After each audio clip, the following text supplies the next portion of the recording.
Nič ne vidim, no, dej poveči. Pa še kar nič ne vidim, no, dej še bliže. Pa dej še malo pozumi, no. Zoom. Univerzitetne in študentske teme pod drobnogledom, v sliki in zvoku. Priložnostno ob četrtkih ob 3 na valovih Radia Študent in na naših pretočnih platformah. To pomeni na YouTubu. Lepo pozdravljeni, drage poslušalke in poslušalci v letošnjem prvem Univerzumu. Z vami sva Monika in Matevž.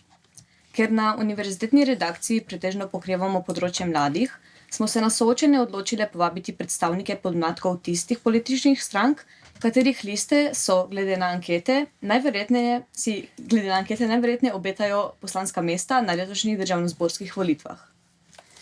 Z nami lepo pozdravljam Luka Rotar, predsednik Ljubljanskega mladega foruma SD, podmladka stranke Socialni demokrati. Zdravo, vesel sem tukaj. Rok Čigon, podpredsednik Gibanja Svoboda mladi, podmladka Gibanja Svoboda. Zdravo, hvala za povabilo.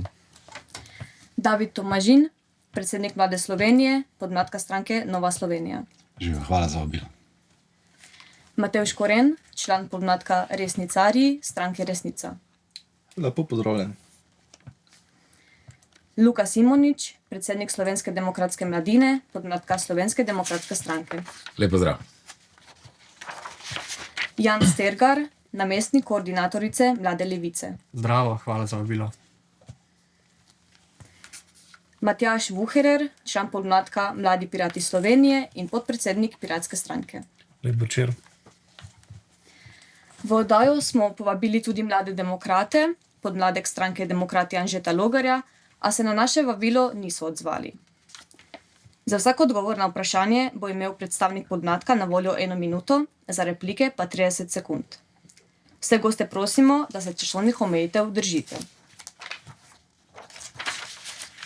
Najprej bomo po sklopih za mlade perečih tematik postavili strankam splošno in specifično vprašanje, v primeru, da temu že bolj podrobno razdelijo v svojem programu. Na koncu sledi še nekaj kratkih vprašanj tipa ali oziroma da ne, na katere pričakujemo kratke odgovore. Torej, za začetek bo vsak predstavnik nekratko predstavil program svoje stranke, za kar bodo imeli na voljo 1,5 minute. Tukaj se bomo omejili na področje mladinske politike, tako da najbolj bi prosil vas iz Mladega foruma, gospod Rotar. Hvala. Kot najmlajši kandidat na listi socialdemokratov seveda dajem največji poudarek na to, kar je v našem programu in naši misiji za mlade. Tukaj moram najbolj izpostaviti reševanje ne samo stanovanjske, ampak bivanjske krize, ker to vidim kot največjo oviro pri samoudejstvovanju mladih in njihovi integraciji v družbo in nasplošno njihovem razvoju. Mislim, da je ta kriza v Sloveniji katastrofalna. Povprečno se mladi od doma izselimo pri 29 letih, ko sem pa govoril s starejšimi volivci, recimo po terenu, pa so pogosto omenjali, da se otroci in vnuki domov še potem vračajo, ker preprosto pač niso si mogli privoščiti stanovanja ali pa plačevati najemnine. To je treba rešiti in to lahko naredimo s tem, samo da obnovimo močen sklad javnih stanovanj, ki ne bo samo rešil konkretne stanovanjske situacije posameznikom, ampak bo znižal cene tudi za vse druge. Poleg tega bi pa rad omenil recimo še boj proti prekarnemu delu, ki tudi neproporcionalno zadeva mlade. Hvala. Moče kar naprej, Čigon iz Gibanja Svoboda. Ja, hvala za besedo. Jaz bi se tudi navezal na mojega kolega, se popolnoma strinjam, da mora vlada nadaljevati v primeru, da bi bila izvoljena spet levo-sredinska vlada, nadaljevati svoje dobro zastavljeno delo na področju javne stanovanjske politike. Zadeva se, ko mi zdaj zares užgala, začela delovati, tako da bi v naslednjem mandatu hoteli to tudi uspešno nadaljevati, ker v primeru zmage kakšne druge vlade bi mogoče te zadeve zastale, kot so že prej. Ne bi pa se zataknil samo na javnih stanovanjih. Naša vlada oziroma naša stranka bi rada tudi nadaljevala zaključek gradnje 2 študentskih domov, ki so se začeli prvi postopki že v tej vladi, so uspešno zaključeni. Torej v Ljubljani se načrtuje 2 nova študentska doma in je zagotovo zelo zaželjeno, mislim, da v interesu vseh mladih, da se to dvojno zaključi. Isto bi hoteli, da se nadaljuje usklajevanje štipendij, tako državne kot Zoisove, z inflacijo in še da se kaj presežejo. In isto bi hoteli še ponovno dvigati subvencije za študentske bone, kot so se že tudi v tej vladi dvignile.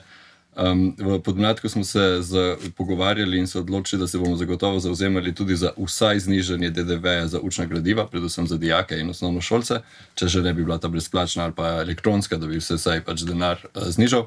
Zaključil pa bi, da točki imamo še zelo ogromno na tem področju za mladih. Zaključil bi to, da pač mladi niso samo neka izolirana celica znotraj naše družbe, so inkorporirani v popolnoma vseh razmerjah delovanja sodobne družbe. In naše osnovno vodilo je bilo to, da pač mladi nismo prihodnost, kot nam vedno govorijo, ampak smo sedanjost, smo živi zdaj. Hvala. Preka Temožin iz Mlade Slovenije. Ja, pri nam v našem trojčku, se pravi, to je nastopilo na volitvah Nova Slovenija, Slovenska ljudska stranka in še Fokus Marka Lotriča, smo fokusirali rečemo grobem 3 stvari. Podjetništvo. Treba je gospodarstvo razbremeniti totalno, zaradi tega, da lahko ljudje zadihajo in da se bo tudi več denarja steklo v državno blagajno. To bi naredili, to lahko ponosno rečem kot predsednik Mlade Slovenije, smo vložili predlog uvedbe študentskega SP-ja, da bi to mladi začeli že čim prej vaditi v podjetniško žilico, da bi se to sprostili. Potem znižati dohodnine, olajšati davčni primež, razbremeniti plače.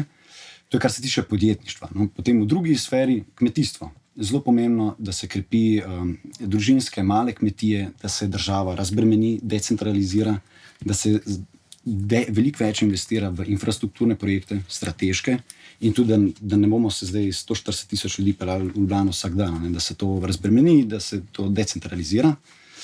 In pa tretje področje z našega programa je predvsem varnost in pa kultura življenja. Predvsem spodbujati, demografska slika nam zelo slabo kaže, no. Je treba naslavljati to, da se prebivalstvo stara, da moramo tudi malo optimizirati vse obstoječe sile, da ne moramo več tako, da moramo se res posvetiti temu, kako bomo mladim olajšali prvo pot do stanovanja, posledično pa tudi pot do družine, ki si jo mladi želijo, ne. Tako. Hvala. Potem druga, kar pa Predmatko Resnica. V stranki Resnica zagovarjamo v prvi vrsti suverenost in samoskrbnost naše države. Če kdaj se zdaj v tem času pokazalo, kako pomembno je, da kot država stojimo na lastnih 2 nogah, suverenosti pa neke prihodnosti pa ne vidimo nekako brez mladih. Torej, če mladi nimajo dobro priskrbljene, dobro urejenega davčnega in gospodarskega okolja, če nima država dobro porihtanega šolskega sistema, pa tudi urejene bivanjske problematike, država na dolgi čas ne more prosperirati. Torej, nima neke prihodnosti, ker ne dela pač trajnostno. Torej, mi se skratka zauzemamo za stabilno državo, v kateri lahko mladi ostanejo in razvijajo svojo prihodnost. Hvala. Kar gospod Simoč iz SD, Slovenske demokratske mladine. Ja, lep pozdrav. Moram reči, da je to prva debata, ko je vroče že še predno smo začeli debatirati. Tako da mislim, da je prav zanimivo v tem studiu. Zdaj definitivno se strinjam že z kolegi, bivanjska problematika je katastrofalen problem naše države. Zdaj tu se vedno nasmiham, ko poslušam koalicijske partnere, ki so v bistvu v vladi, in eni govorijo, da smo na dobri poti, eni, da smo v katastrofalnem stanju. Jaz mislim, da se po 4 letih najemi so se podražili, cene stanovanj so se zvišale, obljube so bile velike, 40 000, 30 000 stanovanj, zdaj prišli smo na realnost 2000 stanovanj, ogromno jih je že bilo nastavljenih že pod prejšnjo vlado, ker stanovanja se pač ne morejo zgraditi v enem letu, ampak to traja procedura. Jaz se strinjam, da je treba začeti z stanovanjsko-jamstveno shemo, kjer bojo mladi prišli do kreditov, kjer si bojo mladi lahko sami zgradili svojo hišo. Je to model, se absolutno strinjam tudi s kolegom iz Svobode, da je treba tudi najemna stanovanja, tudi stanovanjski sklad je treba reformirati, stanovanjski sklad more tudi zgraditi več stanovanj, zato ker jih kronično potrebujemo. Je pa res, da mi smo za odkup, predvsem tudi, da stanovanjski sklad da stanovanja se pravi na trg nepremičnin in da lahko tudi počasi znižuje to ceno. Zdaj je ključno, predvsem za mene, ki prihajam iz obmejne občine, tudi se pravi višja neto plača. Zaradi tega mladi bežijo, službe z dodano vrednostjo odhajajo v druge države in to je bistveno neto plača, kaj bomo začeli splošno olajšavo. Hvala. Potem drugo, kar z Levico. Ja, v Levici imamo kar nekaj točk, ki se navezujejo na mlade v našem manifestu, v našem programu. Pa če tako razdelimo par sklopov, bi rekel, kot prvo, da se mladim zagotovi torej dom, streho nad glavo, da se lahko osamosvojijo, bodi si naj bo to študentski dom, ki jih je občutno premalo v Sloveniji in so tudi v zelo slabem stanju. Ta proces se je že počasi začel, mi ga moramo pospešeno nadaljevati, torej gradnja novih študentskih domov in pa obnova starih dotrajanih. Potem nadaljevati to rekordno stanovanjsko gradnjo, ki jo vidimo po celi Sloveniji, to je tudi zelo pomembno, da se ne gradi samo v Ljubljani, pa recimo v Mariboru, ampak po celi Sloveniji. Potem naprej, recimo, če govorimo specifično o študentih, da se jim omogoča v bistvu, da se fokusirajo predvsem na študij, da se jih ne sili glede na življenjsko situacijo tudi, da delajo. To smo naredili s tem, da smo recimo združili državno in pa Zoisovo štipendijo, da ko pa mora delati, recimo, smo pa zvišali študentsko postavko, ampak predvsem naš cilj je, da se med študijem fokusirajo na študij in potem po študiju imajo pa takoj možnost neke stabilne, stalne zaposlitve, da niso prisiljeni v neko prekarno pozicijo in v neko prekarno delo. Naprej je pa potem tudi zelo pomembno javni prevoz, torej recimo, če živijo v mestu ali pa izven mesta, da lahko na delovišče ali pa kamorkoli pridejo z dostopnim javnim prevozom. V našem programu je, da bo javni prevoz za mlade zastonj in pa predvsem, da bo ta javni prevoz frekventen, da bo točen in da se bomo lahko na njega zanašali. To je recimo par zaključkov iz našega manifesta o mladih. Hvala pa za konec še Mladi pirati. Hvala za besedo. Veliko je danes bilo že omenjenega o stanovanjski problematiki, to je tudi ena od ključnih ciljev Piratske stranke, se pravi nasloviti dostop do stanovanj mladim družinam, omogočiti dostop do njih in pa spraviti študentom, gradnja novih študentskih domov. Zaenkrat je Maribor edino tako študijsko središče v Sloveniji, ki ima približno zadostne kapacitete v študentskih domovih, ostale jih nimajo. Omenjen je bilo tudi že javni potniški promet, tudi ena pomembnih točk Piratske stranke, ureditev, modernizacija. Bom pa odprl dve temi, ki jih noben od mojih kolegov še ni danes načel, to sta pa zdravstvo. Veliko mladih je danes še vedno prijavljeni pri svojih pediatrih, ne morejo priti do osebnega zdravnika, ker jih ni. Če pa že imajo, se pa morajo voziti nazaj v domače kraje med študijem, kar je praktično zelo neučinkovito, nepraktično, da moraš potovati na drug konec Slovenije za nek pregled. In pa tudi taka stvar, ki se sploh dotika študentov, to pa je odprava nekih skritih stroškov študija. Pogosto se pojavljajo težave, neke finančne zalogaje, ki niso toliko majhni, z raznimi terenskimi vajami, neko zaščitno opremo, knjigami, so predvsej drage. To so vse stvari, ki jih želimo Piratski stranki nasloviti. Hvala. Torej, sedaj se pomikamo k eni bolj prvi v bistvu konkretnejši tematiki današnjega soočanja in to je v bistvu bivanjska problematika, ki ste jo že v teh uvodnih predstavitvah zelo dobro načeli. Torej, mladi so pogosto prepuščeni najemniškemu trgu, predvsem v času študija. Zaradi visokih najemniških cen jih je tako veliko prisiljenih ob študiju opravljati študentsko delo, da si najemnino lahko sploh privoščijo, zaradi česar jim pogosto ostane manj časa prav za posvečanje študijskim obveznostim. Pa me mogoče zanima za začetek, kako konkretno bi v vaši stranki reševali bivanjsko problematiko mladih, predvsem v bistvu študentov v najemu. Pa če mogoče lahko začnemo kar z vami. Ja, lahko. Na eni strani, kot so moji kolegi že prej omenili, je prva pomembna rešitev tukaj, ko naslavljamo še posebej študente, seveda gradnjo dodatnih študentskih domov. To se je potem mandatom v Ljubljani že začelo in želimo, da ne če, ampak upajmo, ko bo naša vlada dobila še en mandat, bomo lahko to nadaljevali in olajševali pač študentski najem še naprej. Zadeva je pa taka, da študentski dom je samo rešitev za določeno časovno obdobje. Verjamemo Socialni demokrati, da močen stanovanjski sklad javnih stanovanj mladim osebam lahko predstavlja neko daljši buffer v življenju, ko lahko prebrodijo nek težek čas, ko še nimajo dovolj denarja, ko še niso začeli svojo kariero, da imajo dostop do tega javnega stanovanja, preden si mogoče umislijo nekaj svojega, grejo kupiti lastno nepremičnino ali nekaj takega. Torej bi združevalo oboje v resnici. Če mogoče nadaljujemo kar z vami, Podmladek. Ja, seveda. Jaz se tudi popolnoma strinjam s tem, da, torej, kot sem omenil, da nova študentska doma so se že prvi koraki začeli, da bojo v Ljubljani se zgradili. Ljubljana je tudi najbolj problematična glede pomanjkanja ležišč študentov. V Mariboru so, ko so omenili prej kolegi, tudi od dotrajanih študentskih domov se obnovila 2 študentska doma v času tega mandata, v Kopru pa so se odkupile 3 zgradbe, ki so se spremenile v študentski dom in sem so zagotovili neka nova ležišča za študente. Po drugi strani se moramo zavedati, da študenti živijo veliko pri zasebnikih. Meni se še vedno zdi, da je dolžnost države, da študentom omogoča kar se da dobro študentsko življenje, torej da imajo čas se fokusirati na študij, ne pa na to, na kakšen način bodo plačevali najemnine. Tako da kar precej pozdravljam to odločitev vlade, da je sprejela tudi povišanje subvencij, a ne, torej študent živi pri zasebnikih, dobijo države subvencijo, mi smo dvigali, mislim, za 200%, da je šla iz 30 evrov na 100 evrov, kar je vsaj dober začetek, s takimi ukrepi bi zagotovo mogli nadaljevati, ker se moramo zavedati, da študenti so tukaj neka res strateška naložba za državo, za prihodnost in brez njih pač nima država zares kaj početi v 21. stoletju. Mogoče Nova Slovenija?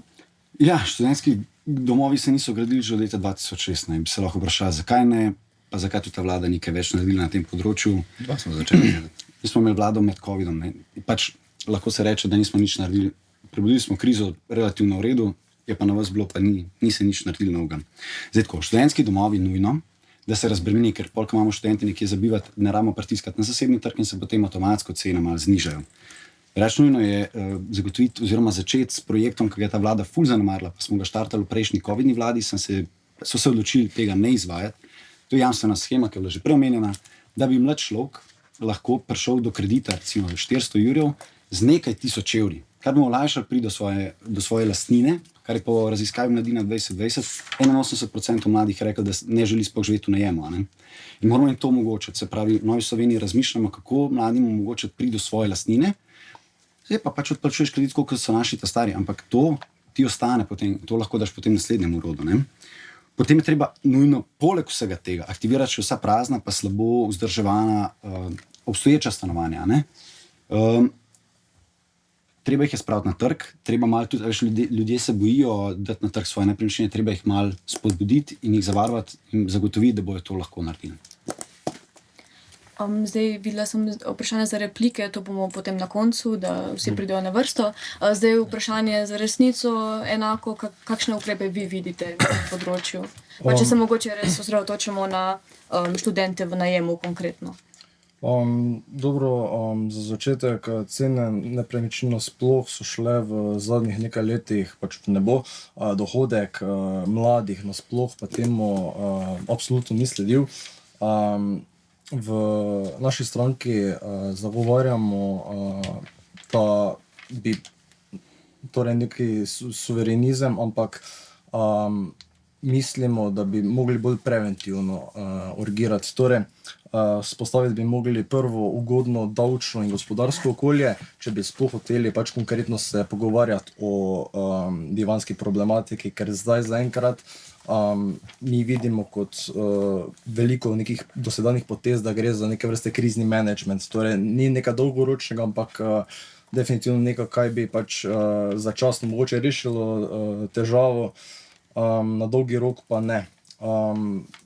Mi se borimo tudi mi smo za boj proti korupciji. Na letni ravni se v Sloveniji pač poročilo Evropske komisije je, da okrog 3,5 milijarde denarja gre skozi korupcijo in ta denar ne ostane v sistemu. Mogoče počasi zaključite misel? Okay. Če bi ta sredstva ostala v sistemu, bi lahko rešili dosti več problematike, tudi med drugimi bivanjsko problematiko. Gospod Simonič, kako vi vidite rešitev? Ja, nekaj smo že prej našteli, ne? Jaz bi še mogoče podal to, kaj je bilo najbolj kritično, vsaj po mojem mnenju, predvsem, če ti zvišaš davek na najem iz 15% na 25%, ne, vemo, komu se bo to poznalo. Cena najema se bo zvišala in tudi se je. In to me boli, da je ta vlada to sprejela, zato ker se cena najema znatno zvišala. Definitivno je, da ko mi pridemo, bomo znižali nazaj na 15%. Upamo, da se bo trg temu primerno prilagodil, da bo cena najema nižja. Res pa je, da sam v to ne verjamem. Zato je treba spodbuditi dolgoročne najeme in počasi z dolgoročnimi najemi znižati davčno stopnjo. Se pravi, če daš dolgoročni najem, se ti davčna stopnja znižuje in tudi najem, ki se plača, bo manjši in najemodajalcu bo ostalo več v denarnici. Definitivno je, da moramo tudi, kot je že David sam povedal, spodbuditi spodbuditi najemnike, da dajo na trg stanovanja in predvsem, da se bodo za to odločili. Druga stvar pa je decentralizacija. Dajmo pomagati, dajmo mlade razseliti po Sloveniji, predvsem to dobro dela lokalne skupnosti. Jaz vedno podam Lendavo, kjer občina tudi sofinancira starejše hiše in tam mladi, točno tako končam, in tam mladi potem lažje živijo in tudi z nižjimi stroški prijavijo stanovanja. Mlada levica, kako vi vidite, kje vidite neke rešitve? Ja, o študentskih domovih je mislim, da bilo že kar veliko povedano, pa mi je šel še na kakšno drugo stvar. Ena stvar je tudi, da je treba na trgu, torej najemnem, začeti dosti bolj hudo sankcionirati tiste najemodajalce, ki imajo neprimerne pogoje v svojih stanovanjih, ki delajo na črno, ki spravljajo sploh študente, ki so v neki taki bolj nevarni, ranljivi poziciji v zelo slabe življenjske situacije. Zdaj bom pa še malo repliciral kolegoma desno in pa pod mano. In sicer dve stvari sta lahko resnični. Ne? Prvo je, razmere na stanovanjskem trgu so katastrofalne, in druga stvar, ki je tudi resnična, razmere se izboljšujejo. Ne? Zakaj mogoče traja dlje časa, kot smo vsi upali, da se rešijo? Je? V zadnjih 12 letih iz državnega proračuna je bilo namenjenih 14 milijonov za javna neprofitna stanovanja. Levica je naredila tako, da bo v naslednjih 10 letih vsako leto 100 milijonov. Zdaj pa razumete, da če je bil stanovanjski sklad toliko podhranjen, toliko dolg časa, traja nekaj časa, da se ga zažene. To je prva stvar, tista njihova jamstvena schema, ki jo pa skozi menjajo, uporabljajo vse skupaj 5 ljudi. To je bila neka zelo, zelo žalostna stvar in tako nepopolna in slabo razdelana, da je pač ta vlada pospravila v predalke, je bila popolnoma neprimerna za izvedbo. In še enkrat koristilo je 5 ljudi. Za na konec še mladi pirati. Hvala za besedo, veliko je bilo že povedanega, absolutno primaren cilj sta gradnja novih študentskih stanovanj. Vemo pač, da se nove zgradbe ne zgradijo z danes na jutri, to je nek dolgotrajen proces, traja več let, treba pa intervenirati na trgu do takrat. Tukaj vidim sploh z neko strožjim nadzorom nad najemom, še strožjim omejitvami nekih kratkoročnih najemov, raznih Airbnb-ov in podobno, da se sprostijo stanovanja, katere lahko mladi najamejo. Tukaj tudi so z neko spodbudo, da se stanovanja oddajo za celo leto, pogosto po nekih bolj turističnih krajih opazimo trende, da se stanovanja oddajajo med študijskim letom, med poletjem pa so študenti prepuščeni sami sebi, ker je takrat drugačna dejavnost bolj profitabilna. Hvala, za replike, ne vem, kdo je prvi dvignil roko. Vedno, ko se govori o teh javnih stanovanjih, je replika iz desnice, ampak ljudje bi raje imeli svoje lastniške stanovanja. Mislim, seveda, vsak bi rad imel Mercedes, ampak če pa moraš v službo, je pa tudi dača na začetku v redu, vsaj kot neko prehodno obdobje. Na drugi strani pa, ko pa govorimo o tem, da bi se javno stanovanje potem potencialno dajalo na trg, vidimo, kaj se je zgodilo v Veliki Britaniji pod Margaret Thatcher, vidimo, kaj se je zgodilo pod Jazbinškovim zakonom, to reši eno generacijo, vse druge pa pusti na cedilu. To je katastrofalna politika, ki absolutno ne gleda v prihodnost, ampak preskrbi maksimalno eno generacijo. Pa še to ponad ne. Hvala, od Gibanja Svoboda naprej. Ja, se čisto ena hitra replika, nekaj je že pokril moj kolega na desnici, gospod Luka. Popravil začetek, za Levica ni namenila 100 milijonov na leto, ampak je vlada namenila 100 milijonov na leto, pa še plus dodatnih 256, tako da to je več kot milijarda. Hecno mi je, da je predstavnik SDS obljubljal o lastniških stanovanjih in vseh stanovanjih. Jaz sem si vzel 5 minut časa, pogledal njihove programe od 90 let naprej. Oni obljubljajo gradnjo javnih stanovanj, realizirali niso popolnoma nič. Obratno, prisilili so javni stanovanjski sklad, da so odprodajali svoj stanovanjski fond. Kar se pa tiče decentralizacije, jaz sem hitro zaključil, ko je še omenil Lendavo, Kranj, Jesenice, Lendava, Lukovca, Celje, Novo mesto, Tržič, Ilirska Bistrica, Črna na Koroškem in tako naprej. To so vsi projekti po celi državi, kjer se dejansko zidajo stanovanja, ne pa obljubljajo. En stavek, dolg stavek, moče ne vem, da se prezbijeni, ja, lahko tudi kaj prej. Ne, javno najemno stanovanje, čist good, ampak še zmer, nihče od predstavnikov 3 vladajočih strank ni se zglasil, kaj si misli o tem, da 80% mladih noče živeti v najemu. Sam zato, sam sekundo, to ni tako, da priješ do Mercedesa, tudi jaz, stanovanje je neka dolgoročna naložba, to se odplačuje, vsi naši starši so to počeli, seveda je treba biti smart glede tega, ne bomo se kar vsi zakreditirali, zato smo navedli, da bo polno enih rešitev. Poleg tega sploh se ne pogovarjamo o tem, da bi lahko zaštartali sistem Wohnen für Hilfe, povezali mlade, ki iščejo stanovanje, pa starejše, ki imajo nepremičnino, brez, se pravi, da bi mladi šli tja živeti, brez najemnine. Jaz sem zelo vesel, da Gibanje Svoboda, vsaj njihov minister, je pozdravil to shemo, ker jo imajo tudi sami v programu, tako da jaz mislim, da ta hudo slaba, tako, mislim, da so idejo kar lepo sprejeli, kar je za mene izredno pozitivno, se pravi, da smo naredili nekaj dobrega. Res je, da vse, kaj je bilo treba od prejšnje vlade narediti, tako kot je kolega povedal, dati v predal, in seveda se potem to ni izvalo, ker je treba bilo vse uničiti, tudi kaj je bilo dobrega pod prejšnjo vlado. To mi vsekakor ne bomo delali. Javna stanovanja, ki so jih sami začeli, tudi naša vlada jih je, so dober projekt in mi bomo s tem nadaljevali. In treba je na vseh frontah napadati, da lahko to problematiko rešimo. Kdo si lahko privošči svoje stanovanje, si ga naj. Hvala, Vica, moče, ker niste še imeli replike. Ja, je omenil kolega, da vse njihovo, kar so dobro naredili, smo dali v predal. Ta predal je zelo prazen, bom rekel, no, bi rekel, kar popolnoma prazen. Torej, glede tega, da si pa mladi želijo svoje stanovanja, seveda si, ampak tako kot je omenil kolega, javna najemna stanovanja so lahko predvsem že sam prva stopnička. In glede kreditov pa tega, ne pa naših staršev. Ko so moji starši si kupovali stanovanje, niso bile take cene, kot so zdaj, pa tudi zaposlitev in to neko stalno, ne, za nedoločen čas, ki ti omogoča, da imaš ti kredit in ga odplačuješ, so bile dosti bolj pogoste in dosti bolj lahko jih je bilo dobiti, kot jih je zdaj. To je zdaj problem. Res je, takrat še ni bilo levice. Če želite govoriti nazaj, zdaj pa svoboda. Ok, cool. Sekunda. Ja, se to javlja potem za kasneje. Ja, ok. Pa lahko jaz odgovorim, lahko. Ja. Takrat ni bilo levice, pa se ni popolnoma nič investirali v javna najemna stanovanja in vse, kar se je naredilo, da se je živelo od zapuščine socializma in socialistične stanovanjske politike, ki je omogočila to, kar zdaj kolega pozdravlja. Bo postopal prvo on, potem pa še Se vračam, tako poklic. Mislim, da drugi nimate replik, tudi očeli še. Toliko enih puhlic in nepremišljenih trditev, kako je bilo reči, me je kar malo zmetlo. Ampak kaj je cilj na javnih najemnih stanovanj? Je to, da vzameš ti eno veliko skupino ljudi in grejo živeti v najem. S tem razbremeniš zasebni trg, da se bojo začeli najemnine vsaj stabilizirati in nehale rasti v neskončnost. V tem času ljudje, ki bojo živeli v najemu, ni cilj, da jih narediš ti za generacije pač v najemnih javnih stanovanjih, ampak plačujejo nižje najemnine, lahko privarčujejo denar in si čez čas lahko privoščijo končno svojo lastno nepremičnino. Kar se tiče 80% ljudi, ki si želi imeti lastnega stanovanja, jaz sem prepričan, da 100% ljudi si želi biti milijonarjev, pa tega enostavno ne moreš realizirati. Mogoče še dve repliki, pa gremo počasi naprej. Potem pa še prav kratko. Jaz se strinjam tudi s kolegom, ne samo njim jasno, zakaj so zvišali davek na najem iz 15 na 25%. Meni ta ukrep enostavno ni jasen, vse pa to smo vsi vedeli, da bo zvišalo najeme. Tako da tu, če ta govorite o svobodi, ok, jaz to razumem, samo zakaj smo potem iz 15 na 25% davek na najem? Ker vsi smo vedeli, da bo na koncu plačali to študentje. In meni ta ukrep je nelogičen in je tudi izredno poslabša stanje študentov v teh 4 letih. Kaj se tiče najema. Pa sem rekel, sam dopolnim kolega Svobode, se mu potem še taknil, fajn je, če imaš ti gospodarstvenike, ki ti bojo financirali socialno državo, če bi mi privatnikom malih signal, pa jih spodbudili, da gradijo recimo blok za študenta na mestu luksuzna stanovanja, tudi marski reše. Hvala. Zdaj pa moče bi še vprašanje, ker so bile tako za dva kandidata, ki nista dala replike. Zdaj, v bistvu, v resnici v programu imate eno tako zanimivo shemo, no? 50 000 evrov kredit, ki se potem zmanjša številom otrok, pa če lahko pojasnite, zakaj je ta shema, pa nekako se vam zdi fair moče do tistih mladih, ki pa nimajo možnosti imeti otrok.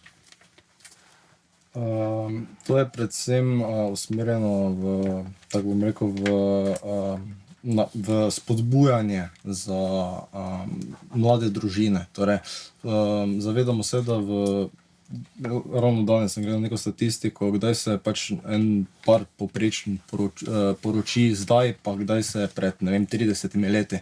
In to se pomaknilo, zdi se mi, za 13-14 let. Zdaj, kaj temu botruje, jaz mislim, da pač dejansko, da greš živeti na svoje, je dosti veliki problem. Ni tako lahko, dosti tudi nekega odrekanja, kalkuliranja, tako da bolj spodbujanje mladih družin. Lahko se mi zdi nekako samo fair do ostalih, ki pa nimate možnosti. Nekateri bi pa dobili ta kredit nekako za ston, drugi pa ne. Ne, jaz mislim, da če lahko branim, jaz mislim, da imate, po mojem imajo v programu, se pravi, Je pa močna dva tema. Mogoče preveč ambiciozno, mogoče bi mogli malo, po mojem mnenju, malo znižati Še, da še pirati, zdaj pa imate nek tudi ful ambiciozen program grajenja študentskih domov in sicer se v vašem programu piše, da bi si želeli, da v študentskem domu lahko živijo ne samo tisti od zunaj, pač izven občin, pa tudi tisti ki živijo v občini, se pravi v Ljubljani. Da smo povedali, da je tukaj zdaj na Univerzi v Ljubljani upisanih nekaj manj kot 4000 študentov. Študentskih postelj pa nekje 7000. Tako da ne vem, se mi zdi tak program, samo se po 8 letih sploh izvedljiv. Absolutno je najprej prioriteta zagotoviti posle za tiste, ki so izven, ki imajo stalno prebivališče izven kraja študija. Saj nekako že zdaj sistem funkcionira na način, tisti, ki je bolj oddaljen, ima neko prednost. To je pa neka dolgoročna strateška usmeritev, se pravi, da tudi v Ljubljani, tudi ljudje, ki živijo v Ljubljani, lahko dostopajo do študentskih postelj. Zdi se mi to absolutno pomembno, ker je to en tak prvi korak k osamosvojitvi. Zdi se mi fair, da potem ostanejo mladi, ki so iz študijskih središč odvisni od svojih staršev do 25. 30. leta, samo zato, ker ne morejo, mogoče nimajo take možnosti za dostop do stanovanja oziroma do študentske posle in neke osamosvojitve. S tem zaključujemo v bistvu prvo današnjo tematiko in prehajamo na temo šolstva. To vprašanje je v bistvu za današnji nabor predstavnikov pomladkov posebej zanimivo, ker imamo med nami enega dijaka, enega osnovnošolskega učitelja in pa 2 srednješolska profesorja. Pa če mogoče začnemo kar z vami, gospod Tomažin. Vi ste učitelj zgodovine na osnovni šoli. Katere spremembe bi zagovarjali glede na neko svojo osebno izkušnjo dela v šolstvu? Ful dobro vprašanje. Šolstvo je ključno vprašanje za prihodnost. Fora je, da ni povezano. Mi rabimo vzpostaviti neko povezanost med vrtcem, osnovno šolo, srednjo šolo pa fakultetami. Recimo na fakultetah je problem, da nimamo sploh informacije o zaposljivosti diplomantov. Oziroma bi bilo fajn to res spodbujati, da sploh vidimo, kam grejo te ljudje na koncu. Sami veste, da nismo dobili kvalitetnega kariernega svetovanja na koncu 9. razredu, pa na koncu 4. letnika nekaj malega. To je bilo fajn skozi spremljati, da lahko mi mlade kvalitetno usmerimo. Seveda pa treba prenoviti učne načrte, jih usmeriti znanje iz faktografije na neko kvalitetno uporabno znanje. Recimo na fakultetah nam manjka ena stvar, to je stališče celega Mladinskega sveta Slovenije, da moramo uveljaviti status prostovoljca na fakultetah. Ker je polno ljudi, ker recimo imamo športnike, imamo etnike, ljudi, ki so pa pri gasilcih, kako drugače pomagajo, ker res pustijo skoraj več kot 1000 ur, pa si za to ne prislužijo biti posebej obravnavani. Zelo krivično. Tako, za začetek. Gospod Koren, vi ste tako kot predstavnik Mlade Slovenije tudi učitelj v srednji šoli. Pa me zanima, kakšne spremembe bi vi uvedli v šoli glede na lastno izkušnjo dela v šolstvu? Torej, kot profesor specifično računalniških modulov vidim predvsem izziv v spoprijemanju s sodobno tehnologijo oziroma s problematiko handlanja umetne inteligence. Zdaj mi se dosti premalo zavedamo tudi negativni vpliv umetne inteligence če je napačno uporabljena. Torej, mi bi v naši reformi za šolstvo uvedli obvezen predmet informacijska pismenost, ki se bi izvajal vsaj 2 razreda v zadnji triadi. To bi pa dejansko preprečilo tudi posledično, da bi, ker negativna stran mogoče umetne inteligence, da zavira oziroma pač zavira kreativno in kritično razmišljanje. Mi bi pa dejansko naučili skozi to reformo, kako se dejansko umetna inteligenca in sodobna tehnologija uporablja. Zdaj vprašanje za gospoda Vuherja iz Mladih prijateljev Slovenije. Tudi vi po naših podatkih na srednji šoli učite matematiko in fiziko. Kakšne spremembe bi glede na lastno izkušnjo v šolstvu zastopali vi? Drži, učim še računalništvo pa naravoslovje, tako da nisem mogoče najbolj ažurne. Absolutno šolstvo je ena široka tema. Bom izpostavil tukaj kadrovsko problematiko. Mislim, da je 25%, to je 1/4 vseh zaposlenih učiteljev v osnovnih šolah in srednjih šolah starejših od 60 let. To pomeni v naslednjih 5-10 letih en velik kadrovski primanjkljaj. Danes se mladi ne odločajo za ta študij, ne odločajo se za ta poklic, ker plače niso konkurenčne, ker so pogoji dela težki, velike dela starši, velike dela z otroci in pač preprosto se zbirajo druge. Tukaj je treba nasloviti problem, da se ne bo zgodil kolaps šolstva. treba je mlade privabiti, jih stimulirati, tako z zvišanjem plač za učitelje, tako z uvedbo nekih namenskih kadrovskih štipendij po vzoru, kot dela zdaj vlada za vojsko, ki se ne usmerijo v dijake in pa študente, ki se izobražujejo v nekih pedagoških smerih, zagotovitev dodatnega brezplačnega varstva v vrtcih, namenskih stanovanj samo za pedagoge. In še, ampak časa zmanjkalo. Zdaj vprašanje za gospoda Strgarja. Torej, vi ste dijak, pa me zanima, kaj so teme, ki se vam kot bodočemu študentu zdijo osebno najpomembnejše? Ja, jaz imam to srečo, da sem iz Ljubljane in imam prebivališče v Ljubljani, torej to je velik problem, ki ga recimo moji sovrstniki ali pa tudi imam sorodnike, ki so pa iz Celja in študirajo v Ljubljani. Jaz imam to srečo, da se ne bom soočil s tem problemom, tako da to je na veliko okence odkljukano, ampak še vedno tudi mene skrbi, pač mislim, da je to neka osnovna solidarnost, ne? Bi pa mogoče to napeljal na eno drugo temo, ki vem, da na RŠ-u je definitivno dobro poznate, in to je študentska politika. Se vem, da bomo še naprej malo delali, ampak vseeno, in pa šov. In ta cela spletka korupcije, ki se je ustvarila v tem, kjer je v bistvu šov in študentska politika nek inkubator korupcije in potem naprej koruptivnih politikov, in kako se v bistvu tudi iz vsakega evra, ki ga upravimo mi kot dijaki ali pa kot študenti iz študentskega dela, vse to financira, da se neka majhna izbrana elita v bistvu bogati iz dela vseh študentov, ki tako trdo garajo za to, da se prebijajo skozi mesec. Še vprašanje za podmladek Svobode. Katere ukrepe bi vi uvedli na področju šolstva? Ja, za začetek bi rad pokomentiral, zdi se mi, da boljši pogoji dela za učitelje in učiteljice so zelo na mestu. Se mi zdi, da lahko tudi kolegi, ko imajo te izkušnje, pač povejo, da verjetno razmere niso najlepše. Spet pozdravljam pač potezo vlade, da je zvišala plače pač uslužbencem v javnem sektorju, kar šteje tudi učitelji in učiteljice, tako da upam, da tudi neki ukrepi iz te reforme bojo še se poznali tekom let. Zagotovo se mi zdi, da bi bilo vredno se razmišljati o tem, da bi mogoče kakšne specifične, vsaj v zadnjem letniku srednjih šol ali po zadnjih 2 letnikih srednjih šol, da bi se pogovarjali o mogoče ločitvi med družboslovnimi in naravoslovnimi gimnazijami. Iz moje osebne izkušnje lahko povem, da me neki 3-4 leta se učenje biologije ni najbolj navduševalo, medtem ko kakšni dodatni predmeti zgodovine pa sociologije bi me.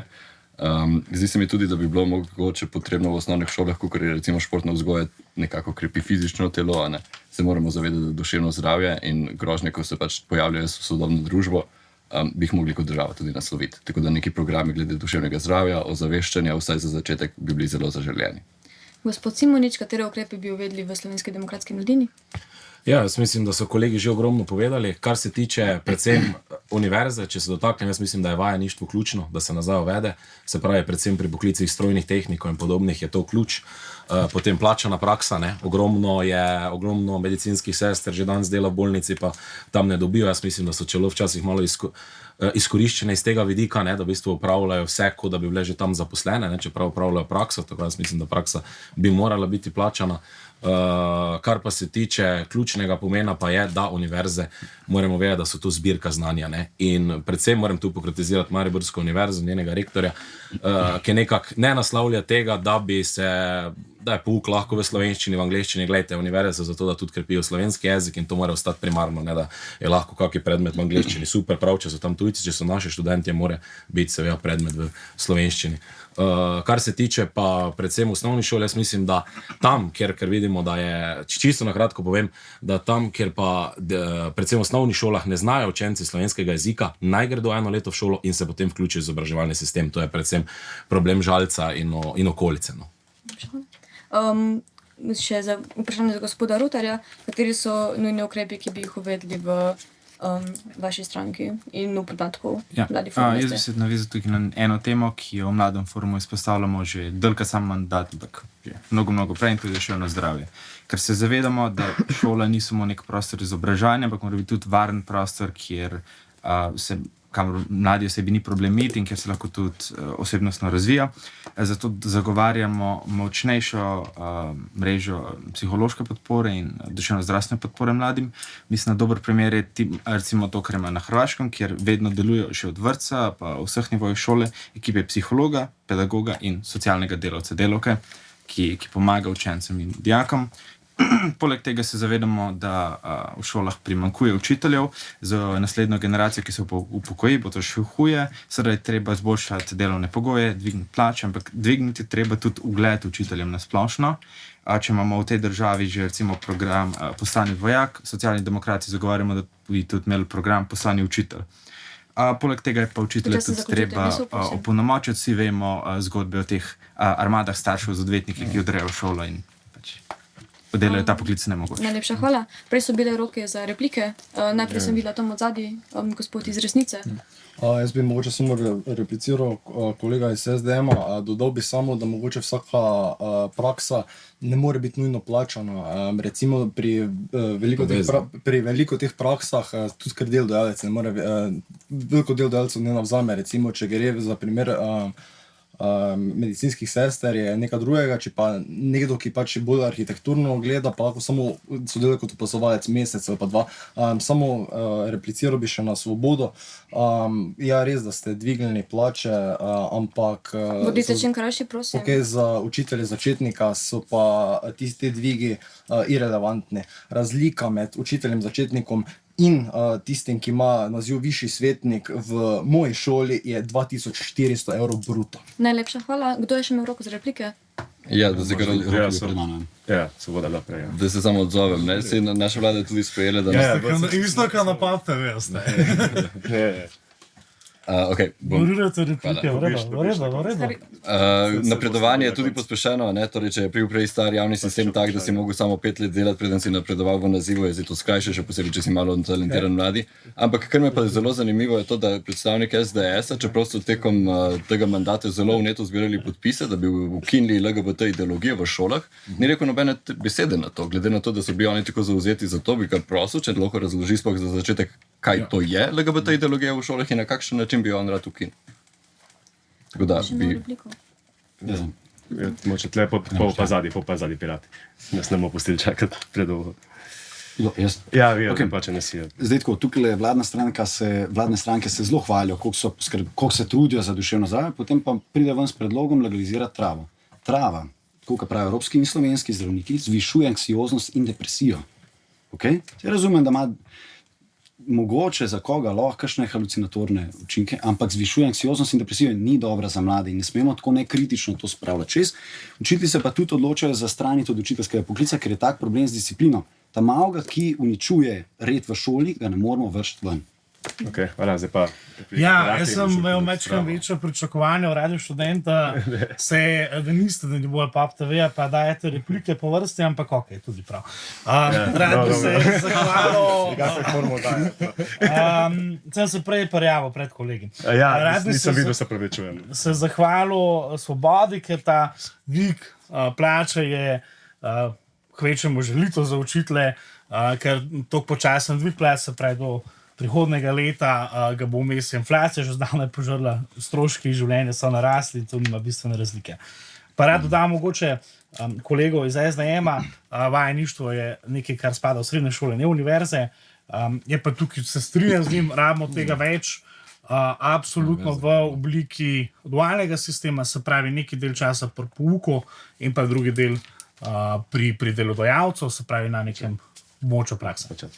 Zdaj doma bo direktno na Resnico, pa boste pa se vi javili. Še jaz njemu odgovorim, ne. Ja, prebavite odgovor, pa res so potem. Ne lahko je bil neposredno izvan, pa Ja, lahko. Sem pa direktno. Ja, definitivno. Mi smo dali peticijo, ker smo bili predvsem iz strani staršev na to upozorjeni. Jaz menim, da ti na objektivni način v vrtcu ne moreš predstaviti ideologije LGTB. Žal.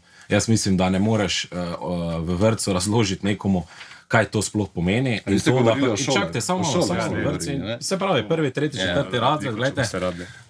Potem meni ni jasno, da lahko iz vrtca, ko greš v šolo, otrok dobi knjigico, ki govori, da krokodilček ne je mesa in je tak čuden golman, ki da sebi svoj gol in ljubi isti spol. Jaz mislim, da to tja ne spada in gledajte, jaz verjamem, da takrat, ko bo otroci razumeli, to predstavlja. Damo na vam, moče tu za preskakovanje razredov oziroma nazivov, toliko o tem, vem, če sem jaz dovolj ambiciozen, pa preskočim naziv recimo od učitelja začetnika, preskočim mentorja na svetovalca, jaz bi kao mogel dobiti 6 plačnih razredov gor, ampak ste dali v eni točki eksplicitno noter, da lahko napredovanje hkrati gre največ za 3 razrede, tako da to je največja laž, ki jo je možno v sklopu napredovanja povedati. Vem iz osebnih izkušenj, tak je v šolstvu. To je konkretno. Osebno, to je malo osebno, ampak. Zdaj jaz imel repliko. Čist hitro na kolega iz MSI-ja.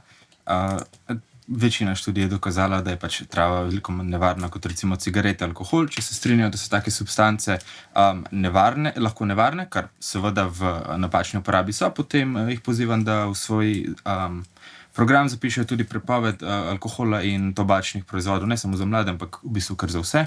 Na drugi strani pa, čisto hitro nazaj za SDM, kako razložiti nekaj tako v vrtcu, očka in mami se imata rada, zato ste skupaj, ali pa očka in očka se imata rada, zato ste skupaj, isto za 2 mami, ni komplicirano. Že še Levice sem je tudi vrtni govor na SDM. Jaz sem upal, ko ste najavili, da bo tema šolstvo, da se bomo izognili tem podlim napadom, ampak v redu. Zdaj nismo rekli. Kako razložiti, točno to kolega je že razložil, jaz imam bratranca, ki je bil do pred kratkim v vrtcu, če lahko on razume, da imajo nekateri otroci 2 očka ali pa 2 mamice, mislim, da lahko čisto vsak razume. In kar se gleda tukaj je, v šolah in vrtcih so mali otroci, ki ali imajo LGBTQ plus starše, ali pa so oni sami del te skupnosti. In kar zdaj dela SDM, je, da se spravlja na te ljudi, ki so že tako ranljivi položaju in valjda najlažje je, da si ti nek politik in začneš spravljati na te boge. Ideologija ne spada v šole. Ideologija ne spada v šole. Mojega otroka, oprostite, zatem v vrtcu ne napademo. Naj se uči matematike, naj se uči vsega. Glejte, ko bom jaz starš, definitivno to ne prije v poštev in marsikateri starš se tu strinja in mi bomo te starše zaščitili. Sam nekaj, kar me prekiva. To ni ideologija, ampak so življenje ljudi. So življenje ljudi, ne ideologija. To so življenje ljudi. Pobirati replike, ko smo rekli. Se pravi, še vi pa moče svoboda, ker so bili zvani, ampak če noče ste. Jaz sem tudi pristaš tega, da se ne seksualizira otrok. Naj se to predstavi na določeni ravni, ker strokovnjaki povejo, kdaj, vrtec, prva triada, bog ne dej, ko bo za to čas, ne pa prej. Jaz kako, ko imaš neko konkretno, mislim, večkrat izvanju. Jaz se redu, spet malo je preveč za vse pokomentirati, ampak se popolnoma strinjam, da neka seksualizacija otrok je popolnoma neprimerna. Zdaj se mi je tudi vprašljivo, kako v Disneyu v filmah nas nobenega ne moti, takrat ko lev in levinja se imata rada in imata skupaj otroke in tako naprej, tako da očitno neka seksualizacija nam je okej, medtem ko druga nam je popolnoma pogrešena. Še vedno me zanima definicija, kaj pomeni sploh LGBT ideologija, to mi je še vedno popolnoma nejasno in še vedno mi popolnoma ni jasno, na kakšen način bo SDS to uvedel. Zdi se mi, da bila to ena poceni populistična fora, kako preganjati manjšine, ki so, kako je povedal kolega, že tako preganjene, da dobi še ne 2 politični točki več. Da dajmo naprej, se Naj kolega preverja, pa bo rešen. Ok, gremo zloče naprej, da smo tukaj ostavili do 10 ure zvečer. Zdaj pa mogoče dajmo zdaj par konkretnih vprašanj o šolstvu, vseeno jih imam pripravljenih.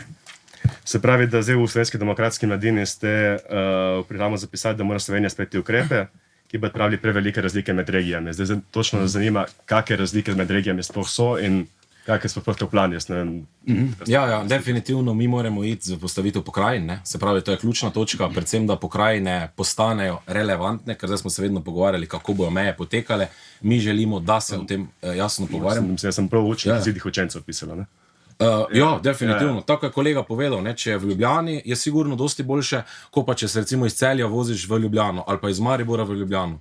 Predvsem je tu problem javni prevoz, gledajte, jaz sem Mariborčan 2 uri pa pol iz vlaka, sploh če pride točno. Te razlike treba počasi odpravljati. Definitivno je, da je podeželje tu, pa to ni ukrepi, ki bo jih tako rešil, ampak to je treba začeti naslavljati. Ti dijaki, študenti, ki prihajajo iz pokrajine, ne, so definitivno na slabšem kot pa tisti, ki živijo v mestu. In to bomo probali reči tudi z dvigom povprečnin, se pravi, da avtobusne linije ostajajo, ne pa da jih marsikatera občina ukinja, zato ker enostavno ni denarja. In to je treba dvigniti tudi z tem, da povečaš povprečnine občina, se pravi, da ima občina več denarja, ne? Ker to je velika dodana vrednost lokalnim skupnostim. Začem naprej. To je ena od tem, še več. Zdaj moče Mlada Slovenija.